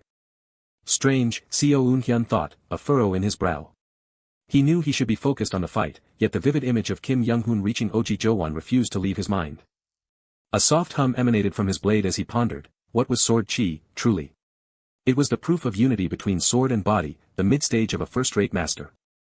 At the peak realm, the optimal path was always visible, a constant hum in the air, and as long as one followed it, sword chi would never vanish. The optimal path he saw was the ultimate limit of his sword art, a martial technique fused with his body and pushed to the extreme. In his mind, the sword art was the sword chi. That's what I thought until now. He mused, then abruptly halted, a moment of confusion. Wait, no. Something doesn't fit. If that were the case, he questioned, then shouldn't the juncture controlled by cultivators also naturally use sword chi if they learn sword arts? Sword chi was more than just sword art. Sword chi was, he saw it now. Even though it was born from sword art. Its true core was the martial artist's will. Those red and blue lines he perceived weren't merely attack paths or enemy intent, they were the martial artist's will, the very direction of their intent. The moment that profound realization struck, a strange, powerful feeling surged through the hand gripping his sword, like ethereal blood vessels sprouting from the blade and piercing into his skin. The assassin's foot struck the ground, a blur of swift motion. A masked figure lunged forward, blade gleaming with deadly speed. Se-Hoon moved with practiced ease, deftly evading the attack. Airborne, the protagonist and assassin exchanged blows in a blur of clashing steel. A resounding impact sent the masked assassin reeling backward. Her mask fell away, revealing a woman with wide, startled eyes, a fresh cut bleeding on her cheek. With a final, whistling strike, Se-Hoon sent the female assassin plummeting through the air. She crashed against the hard surface with a violent, shattering force. This isn't the end, Se-Hoon thought, a new resolve hardening his expression. With an explosive surge of power, Se-Hoon poured his intent into his sword, causing it to radiate an immense blue energy. The wounded female assassin looked up from the floor, her eyes wide with shock at his sudden, overwhelming power. Then, Se-Hoon declared with calm certainty, I can manifest it into reality, sword threads. About 10 years after first reaching the peak realm, Se-Hoon advanced to its mid-stage, finally mastering the elusive sword threads. A young woman lay injured, her gaze filled with worry as she looked up. His glowing sword cast a long shadow as Se-Hoon advanced with relentless purpose. With a grim resolve, he declared the face before him familiar. She had been recently brought in as one of the Emperor's new handmaidens. He noted her potential, a peak master already at such a young age, suggesting she could reach the 3 flowers gathering at the crown, only for her to recognize him as the infinite fighting monster. A flicker of surprise crossed his face, caught off guard by her words. He remembered a decade earlier, when he was known as the Infinite Fighting Ghost, a title that had gradually shifted to the Infinite Fighting Monster within the Young Kingdom. Tears mixed with blood on her cheek as she wept, remembering a younger sibling whose immense talent was lost because of the Emperor. Unmoved by her sorrow, he calmly stated that appeals to emotion would not work, as assassins were to be executed on sight, that was the rule. A sudden commotion erupted as sect members rushed forward, alerted to yet another assassin attack. You're wrong, she cried desperately, accusing the Emperor of causing the people's deaths, but her words were cut short. Blood violently splattered, a brutal end to her desperate plea. With a somber apology, he explained that in his position, even a moment's hesitation against an assassin was a crime. The female assassin lay dead on the cold floor, a pool of blood spreading beneath her. Under the silent stars, the palace rested beneath a dark sky. Regretting that I ended such talent with my own hands, he thought as he and his comrades quietly cleaned up the body. Despite the loud commotion, the Emperor remained undisturbed in his chambers. Soundproofing spells sealed the Emperor's chambers, an open display of his cultivator status, as if there was no need to hide it. As a sect member ordered the proper cleanup, Se-Hoon knew the Imperial Shadow Guard already recognized the Emperor as a cultivator, a domain clear to anyone in the Peak Realm. Although their duty was simply to guard him without complaint, Se-Hoon noticed the Emperor had faced an increasing number of assassination attempts recently. Yet, the Young Kingdom had seemingly thrived under his rule, with few citizens descending into ruin or banditry. He wondered who kept sending assassins after the Emperor, especially when one used strong poison, knew his alias, and was from the Young Kingdom itself. Ornate screens adorned the palace walls, silent witnesses. Well, time will tell, he mused as he walked away, his true reason for being in the palace to gather intel on cultivators. 10 years later, after constant guarding, he had earned the Emperor's trust. Using his new authority, he gathered information from across the palace, though true top-secret access remained impossible. Diligently poring over countless government documents, he finally found a crucial clue about the cultivator clan. A relieved sigh escaped him, at last, he had discovered the region where the cultivators lived. Though gathering information on them was nearly impossible, he found it preferable to his former life as a strategist in the Martial Alliance. With real combat almost every night, he even harbored hope of reaching the 3 flowers gathering at the crown in this life. His hands rustled a scroll as he moved on to the household registry report. A report from the Heian calendar, year 33, stated that thanks to His Majesty, the number of orphans, beggars, and bandit groups had significantly dropped. He found it odd, though it came from a government office, the document was suspiciously sloppy. A key point, he realized, was clearly missing. How exactly did the beggars decrease? He considered if they had starved, but quickly dismissed the thought, mass starvation would not have escaped his notice. This wasn't merely a shift in social status, nor relief from the Emperor, they were quietly erased. There had been no famine or war, yet a chilling memory surfaced, the assassin's desperate cry that people were dying by the Emperor's command. Odd, he muttered, walking through the vast library, the Emperor was competent enough, so where had all those erased poor gone? If even government offices lacked information, it almost certainly tied back to the cultivator clan, gaps in data always led to them. He decided to leave the deeper investigation to Kim Young-hoon. This was the majestic headquarters of the Martial Alliance. Here, the retirement ceremony of Kim Young-hoon, the first alliance leader, was held. Many lamented his departure, but he himself seemed relieved. For good reason, his resignation meant he had mastered all 6 volumes of the Josu martial arts record and was now setting out to find cultivators. A sliding door glided open. Kim Young-hoon found Se-Hoon refreshed, but Se-Hoon, startled, remarked that despite being shadow guard, Kim Young-hoon's presence felt more like an assassin's. He quickly shared the intel he had gathered in the palace, and as expected, Kim Young-hoon perked up at the mention of cultivators. Se-Hoon offered to tell him some of their hidden locations, and a curious Kim Young-hoon eagerly agreed to investigate further. Thus, Se-Hoon decided to probe the cultivators' schemes through Kim Young-hoon. Once again, night fell over the silent palace. A sect member reported to the deputy leader that the north gate was secure. He noted a recent decrease in assassin attacks, understanding that they couldn't possibly send peak masters indefinitely. Suddenly, an alarm shrieked about an assassin at the east gate, and a sect member was immediately engulfed in fire. A thug screamed in agony, consumed by the intense flames. Holding a glowing talisman, a cultivator named Se-Hoon coolly assessed his opponents, wondering if they were all peak masters. How annoying, Se-Hoon grumbled, blaming that damn shik for his stealth spell malfunctioning. A cultivator? Se-Hoon exclaimed in disbelief. Were assassins now resorting to cultivators because they were short on peak masters? It's a cultivator. Se-Hoon bellowed, drawing his weapon and ordering everyone to full alert. Fools, you dare challenge me? Se-Hoon sneered, revealing that the peak masters they had fought before were merely chi refining stage 1 cultivators. But I am, he boomed, energy rippling around him and talismans floating in the air, one who commands chi refining stage 2. With burning talismans in hand, Se-Hoon smirked, vowing that after killing them all, he would then target the branch family brat of mockery. A rush of fire energy erupted from him, striking multiple targets below. The thugs screamed in agony as they were consumed by the raging inferno. Se-Hoon let out a triumphant hum, confident in his devastating display of power. But Kim Young-hoon stood firm, his sword drawn, defending against the swirling flames. You blocked me. Se-Hoon gasped, genuine surprise flashing in his eyes. Just for blocking once, he snarled, you dare look so bold. Hovering above his foe, Se-Hoon dismissed him as a mere worm, his power roaring. A destructive energy burst erupted, violently shattering an unseen barrier with explosive force. Before them, the barrier stood, sparking frustration and confusion among the soldiers who wondered what chaos unfolded within. A deep rumble echoed from the ornate building, carrying an ominous undertone that unsettled the waiting guards. Energy still surged, destructive and raw. The impact reverberated, sending shockwaves through the air. A relentless assault continued against the spell. Each strike aimed to dismantle the defense. Power clashed, a violent dance of force. The struggle intensified, a furious onslaught. Yet the magical defense held firm. Hovering with an arrogant grin, Se-Hoon conjured a ball of energy, taunting Se-Hoon that his defensive spell was utterly unbreakable. Se-Hoon's fierce determination ignited a powerful blue energy, striking the taunting Se-Hoon with an explosive force.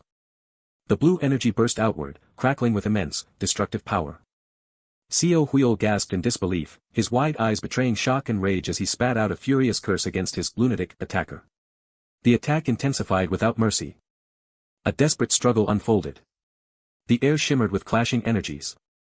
Each blow landed with brutal force. The combatants were locked in a deadly dance. The battle roared, a symphony of destruction. Yet Se-Hoon resisted, barely holding on. Blood spewed from Se-Hoon's mouth as he shrieked in furious disbelief, unable to comprehend being threatened by a mere worm. Se-Hoon adjusted his robe, his words carrying a chilling determination as he declared a change of plans. His former intention to toy with them was over. Enraged, Se-Hoon unleashed his glowing talismans, vowing to run his opponent through and crush them to death with overwhelming force. A multitude of sharp, rotating energy constructs, like magical drills, descended with a terrifying, powerful rumble. Chaos erupted as a sect member cried out in panic, collapsing beside an injured comrade and a burning, deceased thug. Suddenly, unseen attackers struck, impaling Se-Hoon and sending him violently tumbling. Two more sect members screamed in agony, impaled and thrown backward by the brutal assault. With a cold glare and a slight smirk, Se-Hoon warned the interlopers not to interfere, dismissing them as mere worms. Se-Hoon stood triumphantly on Se-Hoon, mocking his resistance and reminding him that cultivators always trampled those who dared to defy them. The remaining sect members flinched, their alarm evident as they watched their comrade lie injured and bloody. Se-Hoon coughed, blood rising to his lips as he silently cursed the wrecked organs, a consequence of burning all his energy in a desperate, last-ditch effort. Se-Hoon's foot crushed Se-Hoon's arm, the sound sickening as he cruelly challenged how long the worm could possibly last. With grim resignation, Se-Hoon accepted the insult, conceding that perhaps he was indeed no different from a worm. His thoughts spiraled, every talent, every skill, even his very life, felt like nothing more than a worm's struggle against an inescapable fate. Still arrogant, Se-Hoon smirked, wondering if the worm was finally begging for his pathetic life. Beneath the crushing weight, Se-Hoon stubbornly asserted that his years of training and endurance, all his suffering, would not vanish so easily. With a strained gasp, Se-Hoon pushed himself up, a clang of unexpected resolve rattling within him. As he launched his counterattack, Se-Hoon realized Se-Hoon had never truly trained his body or measured distance in battle, relying only on innate talent. Se-Hoon clutched his chest in shock, unable to believe Se-Hoon's scathing assessment. He was merely a man born with talent, who only happened to learn spells. Even as Se-Hoon acknowledged the real possibility of defeat, he refused to let his efforts be for nothing as he pushed back with renewed force. With a bloodied, clenched fist, Se-Hoon silently pleaded that his years of endurance and effort could not be wasted, that his ultimate goal would not remain out of reach. In a furious, bloodied roar, Se-Hoon defied fate itself, declaring that even a worm's struggle was far from meaningless. Se-Hoon pinned his foe, ignoring the burning talismans as Se-Hoon frantically demanded he release him from this filthy thing. Se-Hoon stared in shocked confusion as blood began to drip inexplicably from his nose. A grim certainty filled Se-Hoon's bloodshot eyes. It was poison. The sword aura had been a mere decoy, the true, silent strike was the poison applied to his blade. Se-Hoon trembled with dawning horror, panic seizing him as he desperately scrabbled for an antidote against the insidious poison. Se-Hoon slapped the antidote away, his voice laced with vengeful fury as he vowed Se-Hoon would taste the wrath of the worm he had so foolishly mocked. As Se-Hoon screamed in agony, Se-Hoon swiftly covered his mouth, ensuring he could not utter a single chant. Then, Se-Hoon seized Se-Hoon's hands, preventing any seals from forming, challenging him to cast a spell now that his power was completely neutralized. Amidst the chaos and fallen bodies, another sect member cried for help as Se-Hoon, injured himself, wobbled but refused to release the struggling Se-Hoon. With a sharp crack, the glowing talisman shattered, its magical barrier dissolving into fractured light. Outside, a sect member urgently announced the barrier's destruction, issuing the immediate order to storm the building. A wave of footsteps rumbled as the incoming forces rushed forward with a unified surge. The grand hall opened before them, its ornate blue and gold ceilings testament to an ancient, forgotten grandeur. The grand hall was a grim tableau of battle's aftermath, littered with fallen warriors and comrades tending to their injured. Se-Hoon fixed his gaze on his defeated foe, his voice low and intense as he reminded him of the degrading insult. As Se-Hoon shrieked in excruciating agony, Se-Hoon delivered his final, chilling judgment. In death, even an arrogant cultivator was no different from a worm. The imperial palace loomed, a testament to ancient, imperial power. A calm, subdued voice from the shadows announced that someone had finally stirred awake. Kim Young-hoon stirred, his voice raspy as he questioned the old man's casual smoking habits next to a recovering patient. The old man casually declared tobacco a wholesome herb, leaving Kim Young-hoon to inwardly process the baffling, medieval mindset around him. The old man sternly conveyed the emperor's mercy, and Kim Young-hoon, feeling a sudden lightness, inwardly praised the imperial physician's superb skills. Kim Young-hoon yearned to learn such profound healing techniques, but the old man's voice then drew his attention to his heavily bandaged right hand. The old man gravely warned that though he could use it, his right hand would never be the same again, advising him not to push its limits. His hand, mangled by a cultivator's wrath, would never be truly normal, yet Se-Hoon found a quiet relief in simply being able to move it. The old man admired his optimism, then announced that the emperor, impressed by his spirit, had granted him a reward and asked if he could move. He explained that official commendations were forbidden for the imperial shadow guard, necessitating his personal delivery of the emperor's gift. The emperor's decree praised deputy leader Se-Hoon for defending the sacred throne, and the old man presented a legendary, foundation-building pellet, while Se-Hoon bowed in reverent loyalty. Se-Hoon opened the ornate box, revealing the glowing red pellet, and began to ponder what he had heard about such an item. He mused that while it was related to a true foundation establishment pellet, this particular item only utilized its essence, a term whose true meaning truly eluded him. A dark, contemplative realization filled his mind. This was merely the leftover dregs of a true foundation establishment pellet. In a warm, bright memory, he recalled his past experience in a medical hall, knowing that after refining elixirs, there were always dregs. He knew that pills made from those mostly inert dregs were then politely rebranded as extracted essence, a clever deception. Se-Hoon smirked, scoffing that such essence was typically useless residue, only good for hangover cures or peddled to deceive fake strongmen. Se-Hoon inwardly pondered the emperor's petty side, but then the old man revealed a surprising rumor. It was said to extend an ordinary person's life by 10 years. A radiating shock ran through Se-Hoon. He stammered in utter disbelief. 10 years. Se-Hoon inwardly questioned its reality, while the old man, gazing troubled at the pellet, revealed even the leader secretly desired it, but an emperor's gift could not be refused. Se-Hoon decided he would take it only once his meridians were more stable, and the old man simply reminded him to never forget the emperor's boundless grace. As he walked, Se-Hoon shrewdly realized that to truly test its effect, he should consume it not for stability, but when his life was nearly spent, marveling at the palace's generous benefits. His eyes shone with radiant delight as he grasped the potential for another full decade of life, affirming that joining the imperial palace was, unequivocally, the right move. A surge of bright optimism swelled within him, a rare feeling that perhaps, this life would finally be all right. Under an expansive, clear sky, time moved onward. A sharp clang echoed as a sword struck the dusty arena ground. Se-Hoon grimaced, his injured hand trembling from the sheer, unbearable pain that racked him. Though his body had healed, each sword grip brought an unbearable pain, leaving him unable to master the mountain-breaking sword art and questioning if this was truly the limit of his martial skill in this life. He refused, his bandaged hands clenching in fierce determination, affirming that the road to becoming a peak master had always been a life soaked in pain. He walked purposefully, reasoning that a little more suffering mattered little, for pain had shadowed him his entire life. With a trembling hand gripping his sword hilt, Se-Hoon's determined face set, vowing not to give up and to raise his martial realm, no matter what. Under the mysterious, imposing night sky, another decade slipped by, marking 30 years since his transmigration into this world. The pain in his grip had become a familiar companion, his sword work matured, and stealth techniques slowly became second nature, but something more important was brewing. Through Kim Young-hoon's weathered letters, he had nearly unveiled the hidden secrets of cultivator clans, whose homes were protected by powerful arrays and divine protections. While lesser cultivators built their mansions in the mundane world, the true heirs and prodigies lived safely, mystically hidden, inside their clan's powerful arrays. Ordinary people inhabited cultivator territory, essential as servants or cruelly exploited as slaves. In the dim, warm light, Kim Young-hoon's latest report revealed that a cultivator family had been secretly recruiting talented commoners from their territory, training them into the peak masters sent from the imperial palace. The whole picture became agonizingly clear. The poor who had vanished from official ledgers were likely taken into cultivator lands, their fates sealed. In the serious and somber candlelight, he deduced their grim fates, either raised as assassins or forced into grueling servitude for the cultivators. With a dark, swirling realization, he deduced that if cultivators were used as assassins, then the emperor himself was likely tangled in the insidious power struggles of these families. He declared his decision to disengage from such troubling concerns, resolving instead to focus solely on his martial arts from now on. Young-hoon dramatically appeared on the windowsill, startling Se-Hoon, who reacted with a surprised shout, "Brother Kim?" Se-Hoon explained he had just burned the delayed letter, but Young-hoon, walking towards him, revealed he came personally due to a strange discovery in the past month.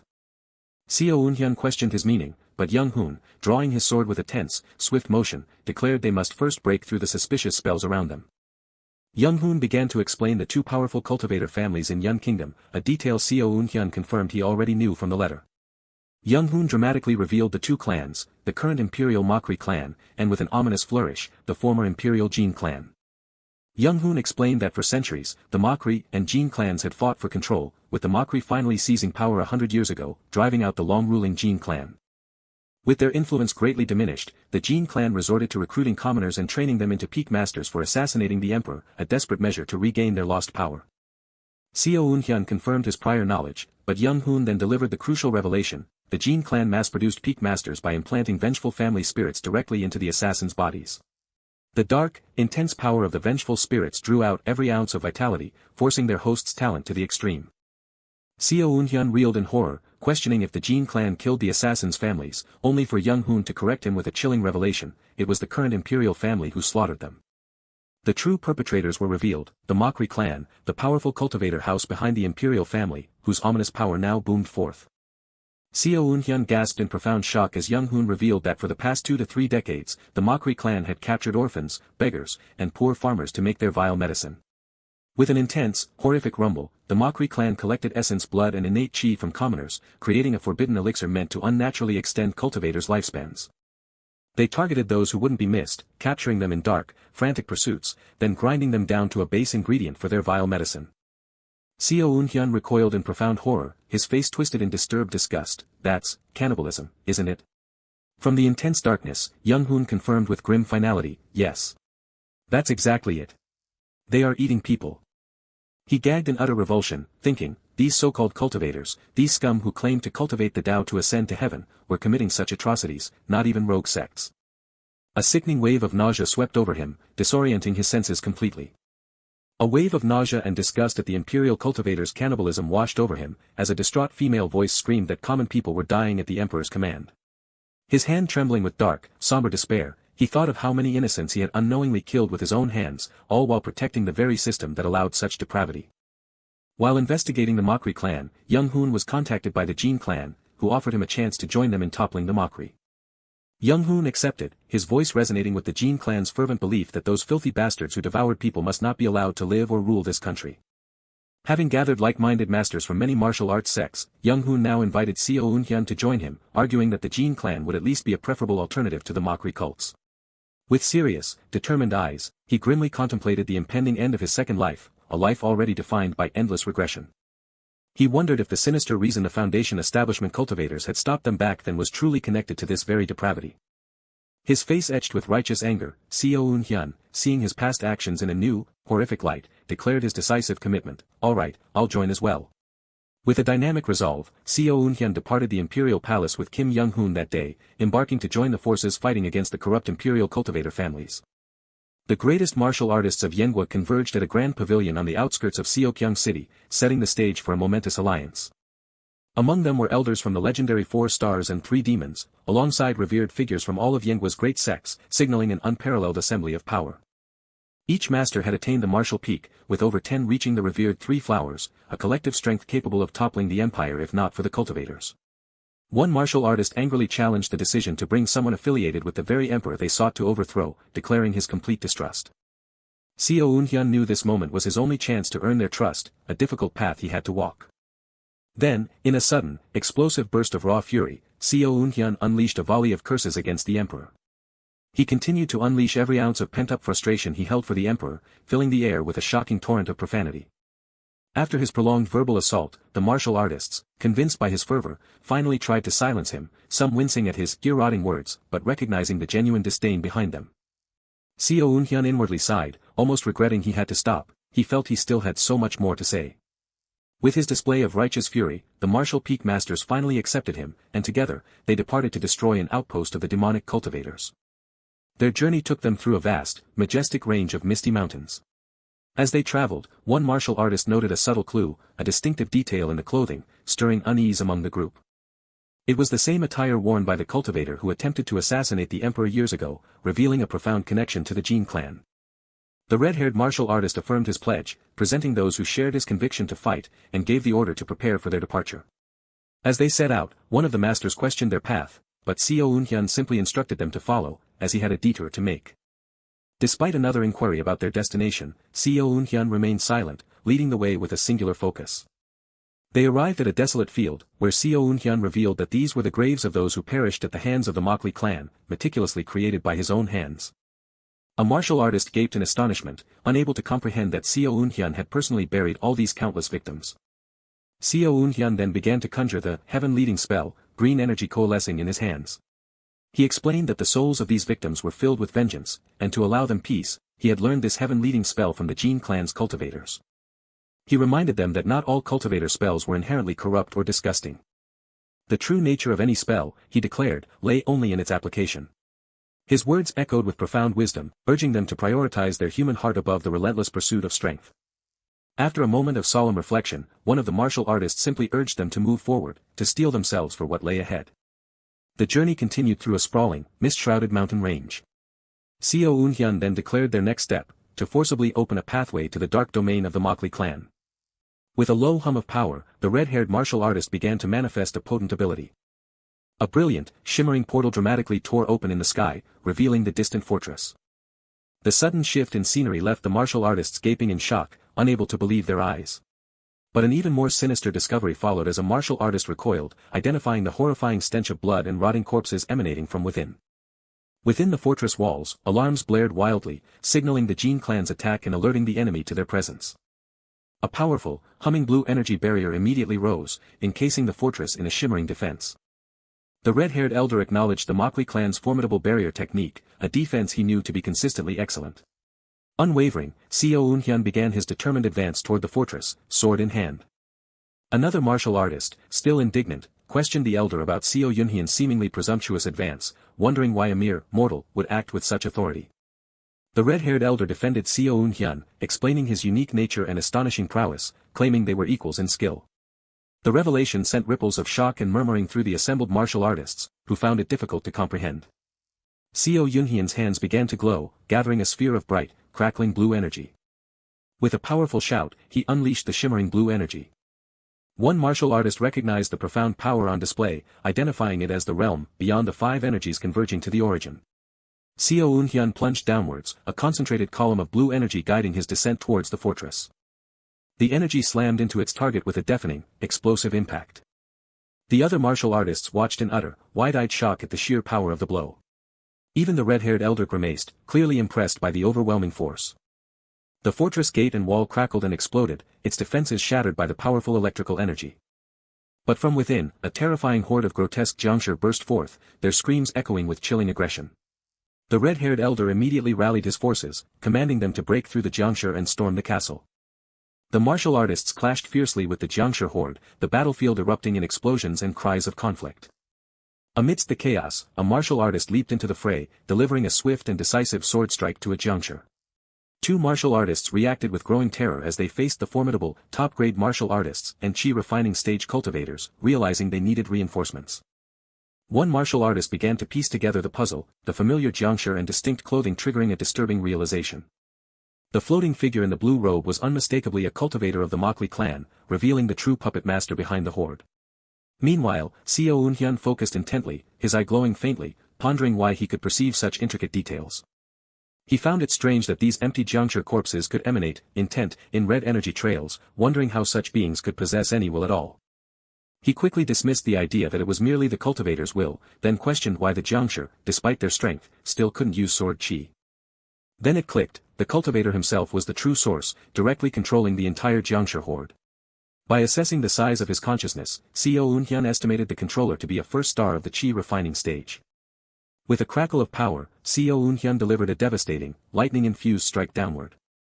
The injured martial artist screamed in terror, desperately begging for his life. Se-Hoon seized the screaming martial artist by the throat, demanding answers.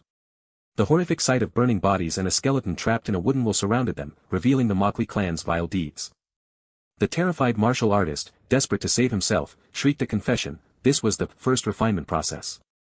His eyes wide with horror, the captured martial artist explained that they extracted the blood and chi from mortals, using a spell formation to create origin blood.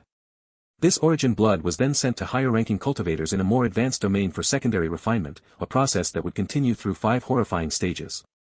Only after performing alchemy on thousands of mortals' worth of blood and chi, transmuted into living blood, would the coveted rejuvenation pill for the core formation elders finally be complete. The captured martial artist, with a sickening grin, offered his refined origin blood, claiming it would enhance Se-Hoon's chi, to which Se-Hoon responded with icy sarcasm. With a chilling finality, Se-Hoon declared that he no longer needed to hesitate in killing the man, who reacted with sudden, panicked terror. A sword flashed, blurring through the air with incredible speed. The bearded martial artist struck decisively, ending the vile man's life. Another soldier cried out in confusion, questioning their squad leader's fate. With teeth gritted, a martial artist fiercely commanded silence. Another soldier stood firm, defiantly declaring that he recognized no traitors among them. The battlefield exploded, throwing martial artists through the air amidst massive impacts. The martial artist questioned the old man about betrayal, who in turn demanded to know his stance on the current imperial family's actions. "I know," the martial artist declared, rushing forward with his staff. A powerful, glowing sword strike crashed down as the old man lunged through the air. The old man, enraged, roared, questioning if it was human to serve the imperial family despite knowing their deeds. The martial artist parried the glowing blade, declaring that before being human, they were merely the emperor's limbs, acting only as commanded. The old man cried out in frustration, knowing the emperor viewed them as mere livestock, and unleashed another furious assault. A powerful kick connected, sending the old man reeling with a cry of pain. "Your skills have improved," the leader acknowledged, as a demon-slaying sect member observed his opponent nearing the threshold of 3 flowers gather at the summit. The old man, now more contemplative, questioned if there was any real difference in this new alliance. The leader challenged the old man's new allies, asking if the Jin clan remnants were truly any different from previous imperial figures. The old man tried to justify his alliance, but the leader cut him off, asserting that the Jin clan cultivators also viewed mortals as insects, differing only in degree. The leader, radiating power, vehemently declared that the Jin clan would grind down the people of Yun Kingdom, perhaps even worse than their current oppressors. The old man found himself trapped, caught in a powerful energy vortex, unable to stop himself from being pulled in. Yet, even as he was pulled in, the old man couldn't shake his growing curiosity about the strange, multicolored lights swirling within the energy. If neither side is better, the leader roared, his conviction unwavering, then I won't take back my loyalty. He lunged forward, his staff-like weapon radiating a fierce blue energy. The old man braced himself, recognizing the deadly gang chi behind the attack, a will to kill him in a single strike. He unleashed the devastating severing mountain sword technique, Secluded Valley. The clashing techniques erupted in a blinding, destructive explosion. The momentary pause hung heavy in the air. The old man's eyes widened in utter shock as something unexpected unfolded before him. Se-Hoon, gripping his glowing sword, declared his intent to match the raw power, revealing a unique form that could block gang chi, even if he couldn't fully control it. The leader cried out in pain, yet expressed awe at Se-Hoon's sword technique, finding it as mysterious and unfathomable as ever. Se-Hoon approached the defeated leader, who humbly admitted the swordsmanship was too grand for someone like him. The old man, observing the aftermath, marveled that Se-Hoon's strike was true enlightenment within 3 flowers gather at the summit, the most beautiful form he had ever witnessed. He reflected on his life's pursuit, realizing that reaching 3 flowers gather at the summit, his lifelong goal, was merely the lowest level for true cultivators. With painful clarity, he understood that martial arts alone could never truly surpass the cultivators. Standing over the fallen leader, Se-Hoon expressed regret that their intentions were fundamentally different. He then turned to the old man, demanding to know why he hadn't interfered in the fight. The old man explained that if he had interfered in the duel against their leader, he would be the one lying dead now. It was the leader's request, the old man revealed, to ensure a test of pure martial skill, free from poisons or hidden weapons. Se-Hoon observed that they still called him Vice Lord, to which a sect member firmly stated that loyalty, once given, was forever. The sharp sound of a weapon being drawn cut through the air. As weapons were drawn, the sect members reaffirmed their eternal loyalty to the emperor, their sovereign. Se-Hoon remained silent for a moment, then questioned if their unwavering loyalty extended even to the current imperial court. With a heavy heart, the old man apologized, declaring his grim intention to kill Se-Hoon that day. This was the Regressor's Tale of Cultivation, adapted and illustrated by Kim Moo-hyun, based on the original work by Yang Ching-nan. The younger Se-Hoon charged into the chaotic battle, the ground trembling from massive impacts, past a fallen thug.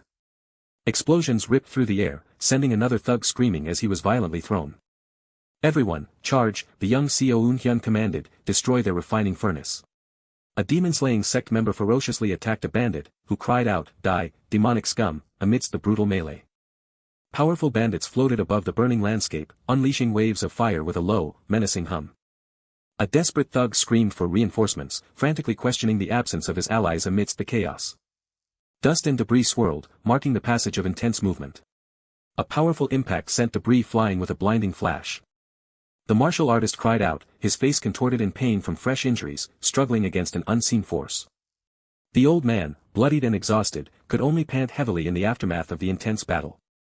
Why choose such a harsh path? The injured leader questioned, bewildered by the use of paralysis poison. The leader pointed out that Se-Hoon could have easily defeated them without injury, but Se-Hoon countered, asking why the leader had chosen to endure such pain instead. Still panting from his injuries, the leader met his gaze, asking why Se-Hoon had called him Vice Lord. The leader's eyes widened in sudden surprise. Lying injured, the leader questioned if Se-Hoon had gained a new perspective, or perhaps even reached the 3 flowers gather at the summit. Se-Hoon explained that he hadn't yet reached that realm, only beginning to grasp its sensation, despite the leader's sudden breakthrough. He knew he had seen a third color during the fight, yet it remained frustratingly unstable. Could more life-and-death battles be the key to stabilizing the elusive purple energy he sought? Impressive, Vice Lord, Se-Hoon acknowledged, finally understanding why his father had sent him there. The Vice Lord was none other than the Crown Prince of the Mockley clan. The old man, injured and bloodied, addressed the Crown Prince, demanding to know why he hadn't intervened earlier. I told you not to call me Crown Prince, Se-Hoon smirked, then provocatively asked if they knew why he held that title. Se-Hoon's eye widened in profound shock at the Crown Prince's words. Se-Hoon, glowing with power, boasted of reaching Chi refining realm, 4 stars, at a young age, claiming the much-lauded 3 flowers gather at the summit was merely a lower tier. His eyes glowing red with rage, Se-Hoon challenged them, scoffing at the idea they could defeat someone who had already reached 4 stars. From below, Se-Hoon recognized the daunting truth, Se-Hoon was immensely strong. Se-Hoon grimly realized that even three flowers experts would struggle, and for him, barely on the boundary, fighting Se-Hoon meant certain death. Yet, despite the grim truth, a strange, almost joyful, smile began to form on his lips. He realized it was because he welcomed death. If he could grasp enlightenment, what did it matter if he died the very next moment? He recalled the ancient teaching, if I hear the Tao in the morning, it's fine to die by evening, a truth learned through countless battles against martial artists and cultivators. That martial art he couldn't comprehend before now finally made sense, and Se-Hoon charged forward with newfound understanding. Se-Hoon scoffed, looking down at the charging figure, calling him a fool for rushing to his death. With a decisive step, Se-Hoon began the record of transcending cultivation. He unleashed the devastating and exhausting martial arts, the ultimate culmination of his understanding. From above, a martial artist descended, his blade poised to strike. He moved with lethal swiftness, dark energy swirling around him. Se-Hoon looked up, his eyes widening in utter shock. What the? He cried, frantically searching for his vanished opponent. Where did he disappear to? Then, a sudden, profound realization struck him, unlocking the secrets of the record of transcendent and ultimate martial arts. He had memorized the scriptures for so long, yet a true understanding of the divine art had always eluded him. But now, as a mysterious purple path unveiled itself, Se-Hoon felt a sudden, intuitive grasp of the ancient martial art. He recalled the enigmatic passage from the ancient texts, if the clash of hues is the technique, is it not possible to attack the hue itself? Before, the meaning of the three blossoms crown peak had been incomprehensible, but now, Se-Hoon finally understood, a hue represented one's will, and to attack it meant to go beyond mere physical blows and sever an opponent's very perception, an extension of their will itself. Still, he continued to scan his surroundings in confusion, asking, what the? Where did he disappear to? The divine skill that made Kim Young-hoon vanish like a phantom was, in fact, a secret technique designed to cut away his very perception. He watched a martial artist fly, marveling at the revelation. This was an art created by man to overcome the heavens, allowing martial artists and cultivators to stand as equals, if only for a moment. Blue energy crackled around Se-Hoon as he gritted his teeth, his anger beginning to surge. You bastard, Se-Hoon roared, gripping his sword, what kind of petty trick was that?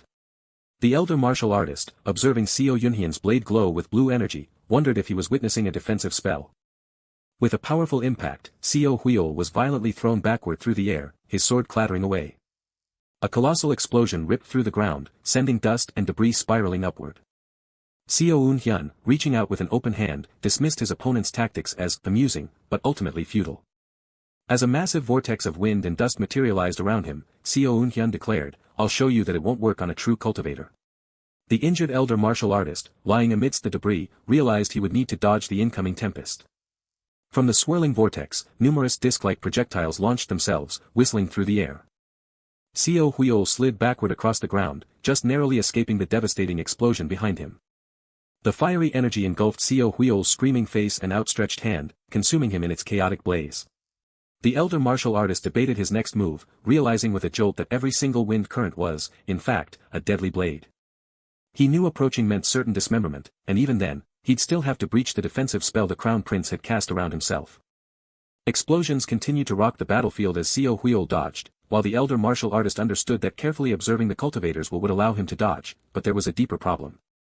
The internal energy of a martial artist, he realized, was impure compared to a cultivator's spiritual power, meaning he would tire out far more quickly. The elder's eyes burned with resolve, he couldn't drag this out and knew he had to ascend to the Three Blossoms Crown Peak, now. Se-Hoon, surrounded by swirling energy, tilted his head in confusion, sensing an unexpected shift. Seeing the elder stand with renewed confidence, Se-Hoon wondered, what's this? Are you already exhausted? The elder martial artist unleashed his formidable, severing mountain sword technique, swinging his blade with powerful intent. His blade descended with devastating force, the technique known as sealing the ridge, leaving a dark trail of energy. Se-Hoon's eyes widened in profound shock at the elder's unexpected power. Despite the agonizing pain racking his bloodied sword hand, the elder cried out, resolving to stand firm without dodging. Raising his sword, the elder prepared to unleash the full might of his severing mountain sword technique against the swirling tempest. His blade danced in a flowing dragon sword dance, slashing through the air with glowing blue energy. Don't stop, the elder roared through the pain, determined to fight on even if his body was utterly destroyed. Humph, Se-Hoon scoffed, spectral hands shimmering around him as his rage ignited, how dare you? Now, die. Se-Hoon commanded, as a monstrous, wolf-like vortex with gaping fangs descended upon the elder. Terror seized the elder, he knew instinctively that this attack was inescapable, a harbinger of certain death. Yet, consciousness remained, engulfed in a faint purple will, as the elder pondered its profound meaning, the hue of overcoming the world's impurities. Within that profound moment, self-protection and killing intent, enemy will and his own, began to merge into a cosmic explosion. The monstrous wolf spirit roared, its attack still bearing down relentlessly. He realized he had misunderstood will. From another's perspective, their own will was blue, and his, red. As he gripped his sword, the elder questioned if all wills, regardless of perspective, were fundamentally the same hue. True martial arts, he realized, demanded connection, a state where one mirrored an opponent's will, finally achieving the fabled Three Blossoms crown peak. By reflecting his consciousness within the Crown Prince's will, the elder finally understood how much energy he had wasted throughout his life. His sword, now imbued with a powerful sword aura, blazed with blue light. He understood now why his own power had never been enough. True martial arts transcended individual strength. The true art, he realized, was completed only by harmonizing with the opponent's will and the very will of the world itself. The elder unleashed the devastating, fifth form, severing mountain, from his newly understood technique. His glowing blue sword sliced cleanly through the monstrous wolf spirit's fanged maw. A thunderous explosion ripped through the air, tearing apart the illusion. Meanwhile, the Shadow Guard unit, rendered immobile by Se-Hoon's paralysis powder, watched the impossible battle unfold from the ground. A grim truth settled among them: this desperate struggle, they knew, was meaningless. For their opponent was a cultivator, an existence on a completely different plane than any martial artist, and Se-Hoon reveled in his overwhelming power. With a thunderous impact, someone landed on the battlefield, kicking up dust and debris. Astonishment filled the unit members' eyes as one of them gasped, "Th3." Emerging from the dust, enveloped in golden, fiery energy shaped like three blossoms, the elder had achieved the Three Blossoms crown peak. A searing heat ignited from within, a force burning its way out. Se-Hoon felt a lifetime of wasted power surging back into him, a roaring torrent of reclaimed chi. The prince could only stammer in disbelief as the impossible unfolded before him. With cold focus, Se-Hoon commanded his opponent to steel himself for what was to come. The prince scoffed at this stubbornness, contemptuously challenging the elder to face an even greater formation. From the very earth, a chorus of monstrous howls erupted as the ground itself turned against the old warrior. Yet this time, Se-Hoon felt no fear. He knew he would not die from attacks like that anymore. With a single, deliberate step, a new truth bloomed in his mind: the transcending peak steps and the mountain lord steps were one and the same. The beast of earth and stone roared its challenge. He became the mountain lord transcending the great peaks, and then, he leaped. With the mountain lord's transcending peak step, he tore the colossal form to pieces. The prince lunged forward to intervene. But the elder was already descending upon him. The very air seemed to tear apart from the force. The prince laughed, utterly confident that his so-called tornado was impenetrable. A vortex of thousands of cutting wind formations howled into existence. It was a masterwork of spellcasting, but for the man who now faced it, it was no longer a threat. He declared he could deflect it, unleashing the 8 trigrams blade of his shattering 100 swordsmanship. The prince stood his ground, shielded within the eye of his storm. Se-Hoon remembered failing to break this very formation in a life before. But now, imbued with sword gang, everything was different as the attack shattered the barrier. A cry of pure agony ripped from the prince's throat as the blade found its mark. In a final, desperate act, he unleashed a wave of destructive power, screaming for the elder to die. Through the smoke and chaos, Se-Hoon stood unwavering. Choking on his own blood, the terrified prince begged him not to come any closer. A strange, dark energy began to swirl defensively. He screamed for the elder to get away, his body erupting with uncontrolled bursts of panicked energy. A sudden shriek escaped him as he scrambled backward in terror. The elder launched himself forward, knowing he could not let his opponent escape. Another blow found its mark, sending the prince tumbling through the air. He crashed to the ground, screaming in agony. His reality was shattering. How could a mere martial artist possibly do this? As the elder advanced, the prince shrieked that his so-called righteousness was no different from the villainous Jin clan. With a venomous smirk, he accused the elder of hypocrisy, reminding him of a pill he'd received from the prince's own father. Se-Hoon simply held up a small, red pill and asked if this was what he meant. "Don't worry," he stated, crushing it in his hand. "There isn't a chance in hell I would take anything made by cultivators."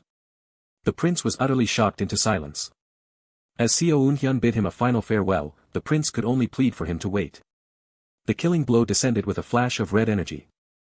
A strange thought surfaced in the prince's mind: why was his body suddenly upside down? Then came the calm, impossible realization: he had just been beheaded by a power far beyond any chi-refining cultivator. This was the work of a foundation-building cultivator, a realm that surpassed humanity itself. As his life flashed before his eyes, his end became a terrible omen.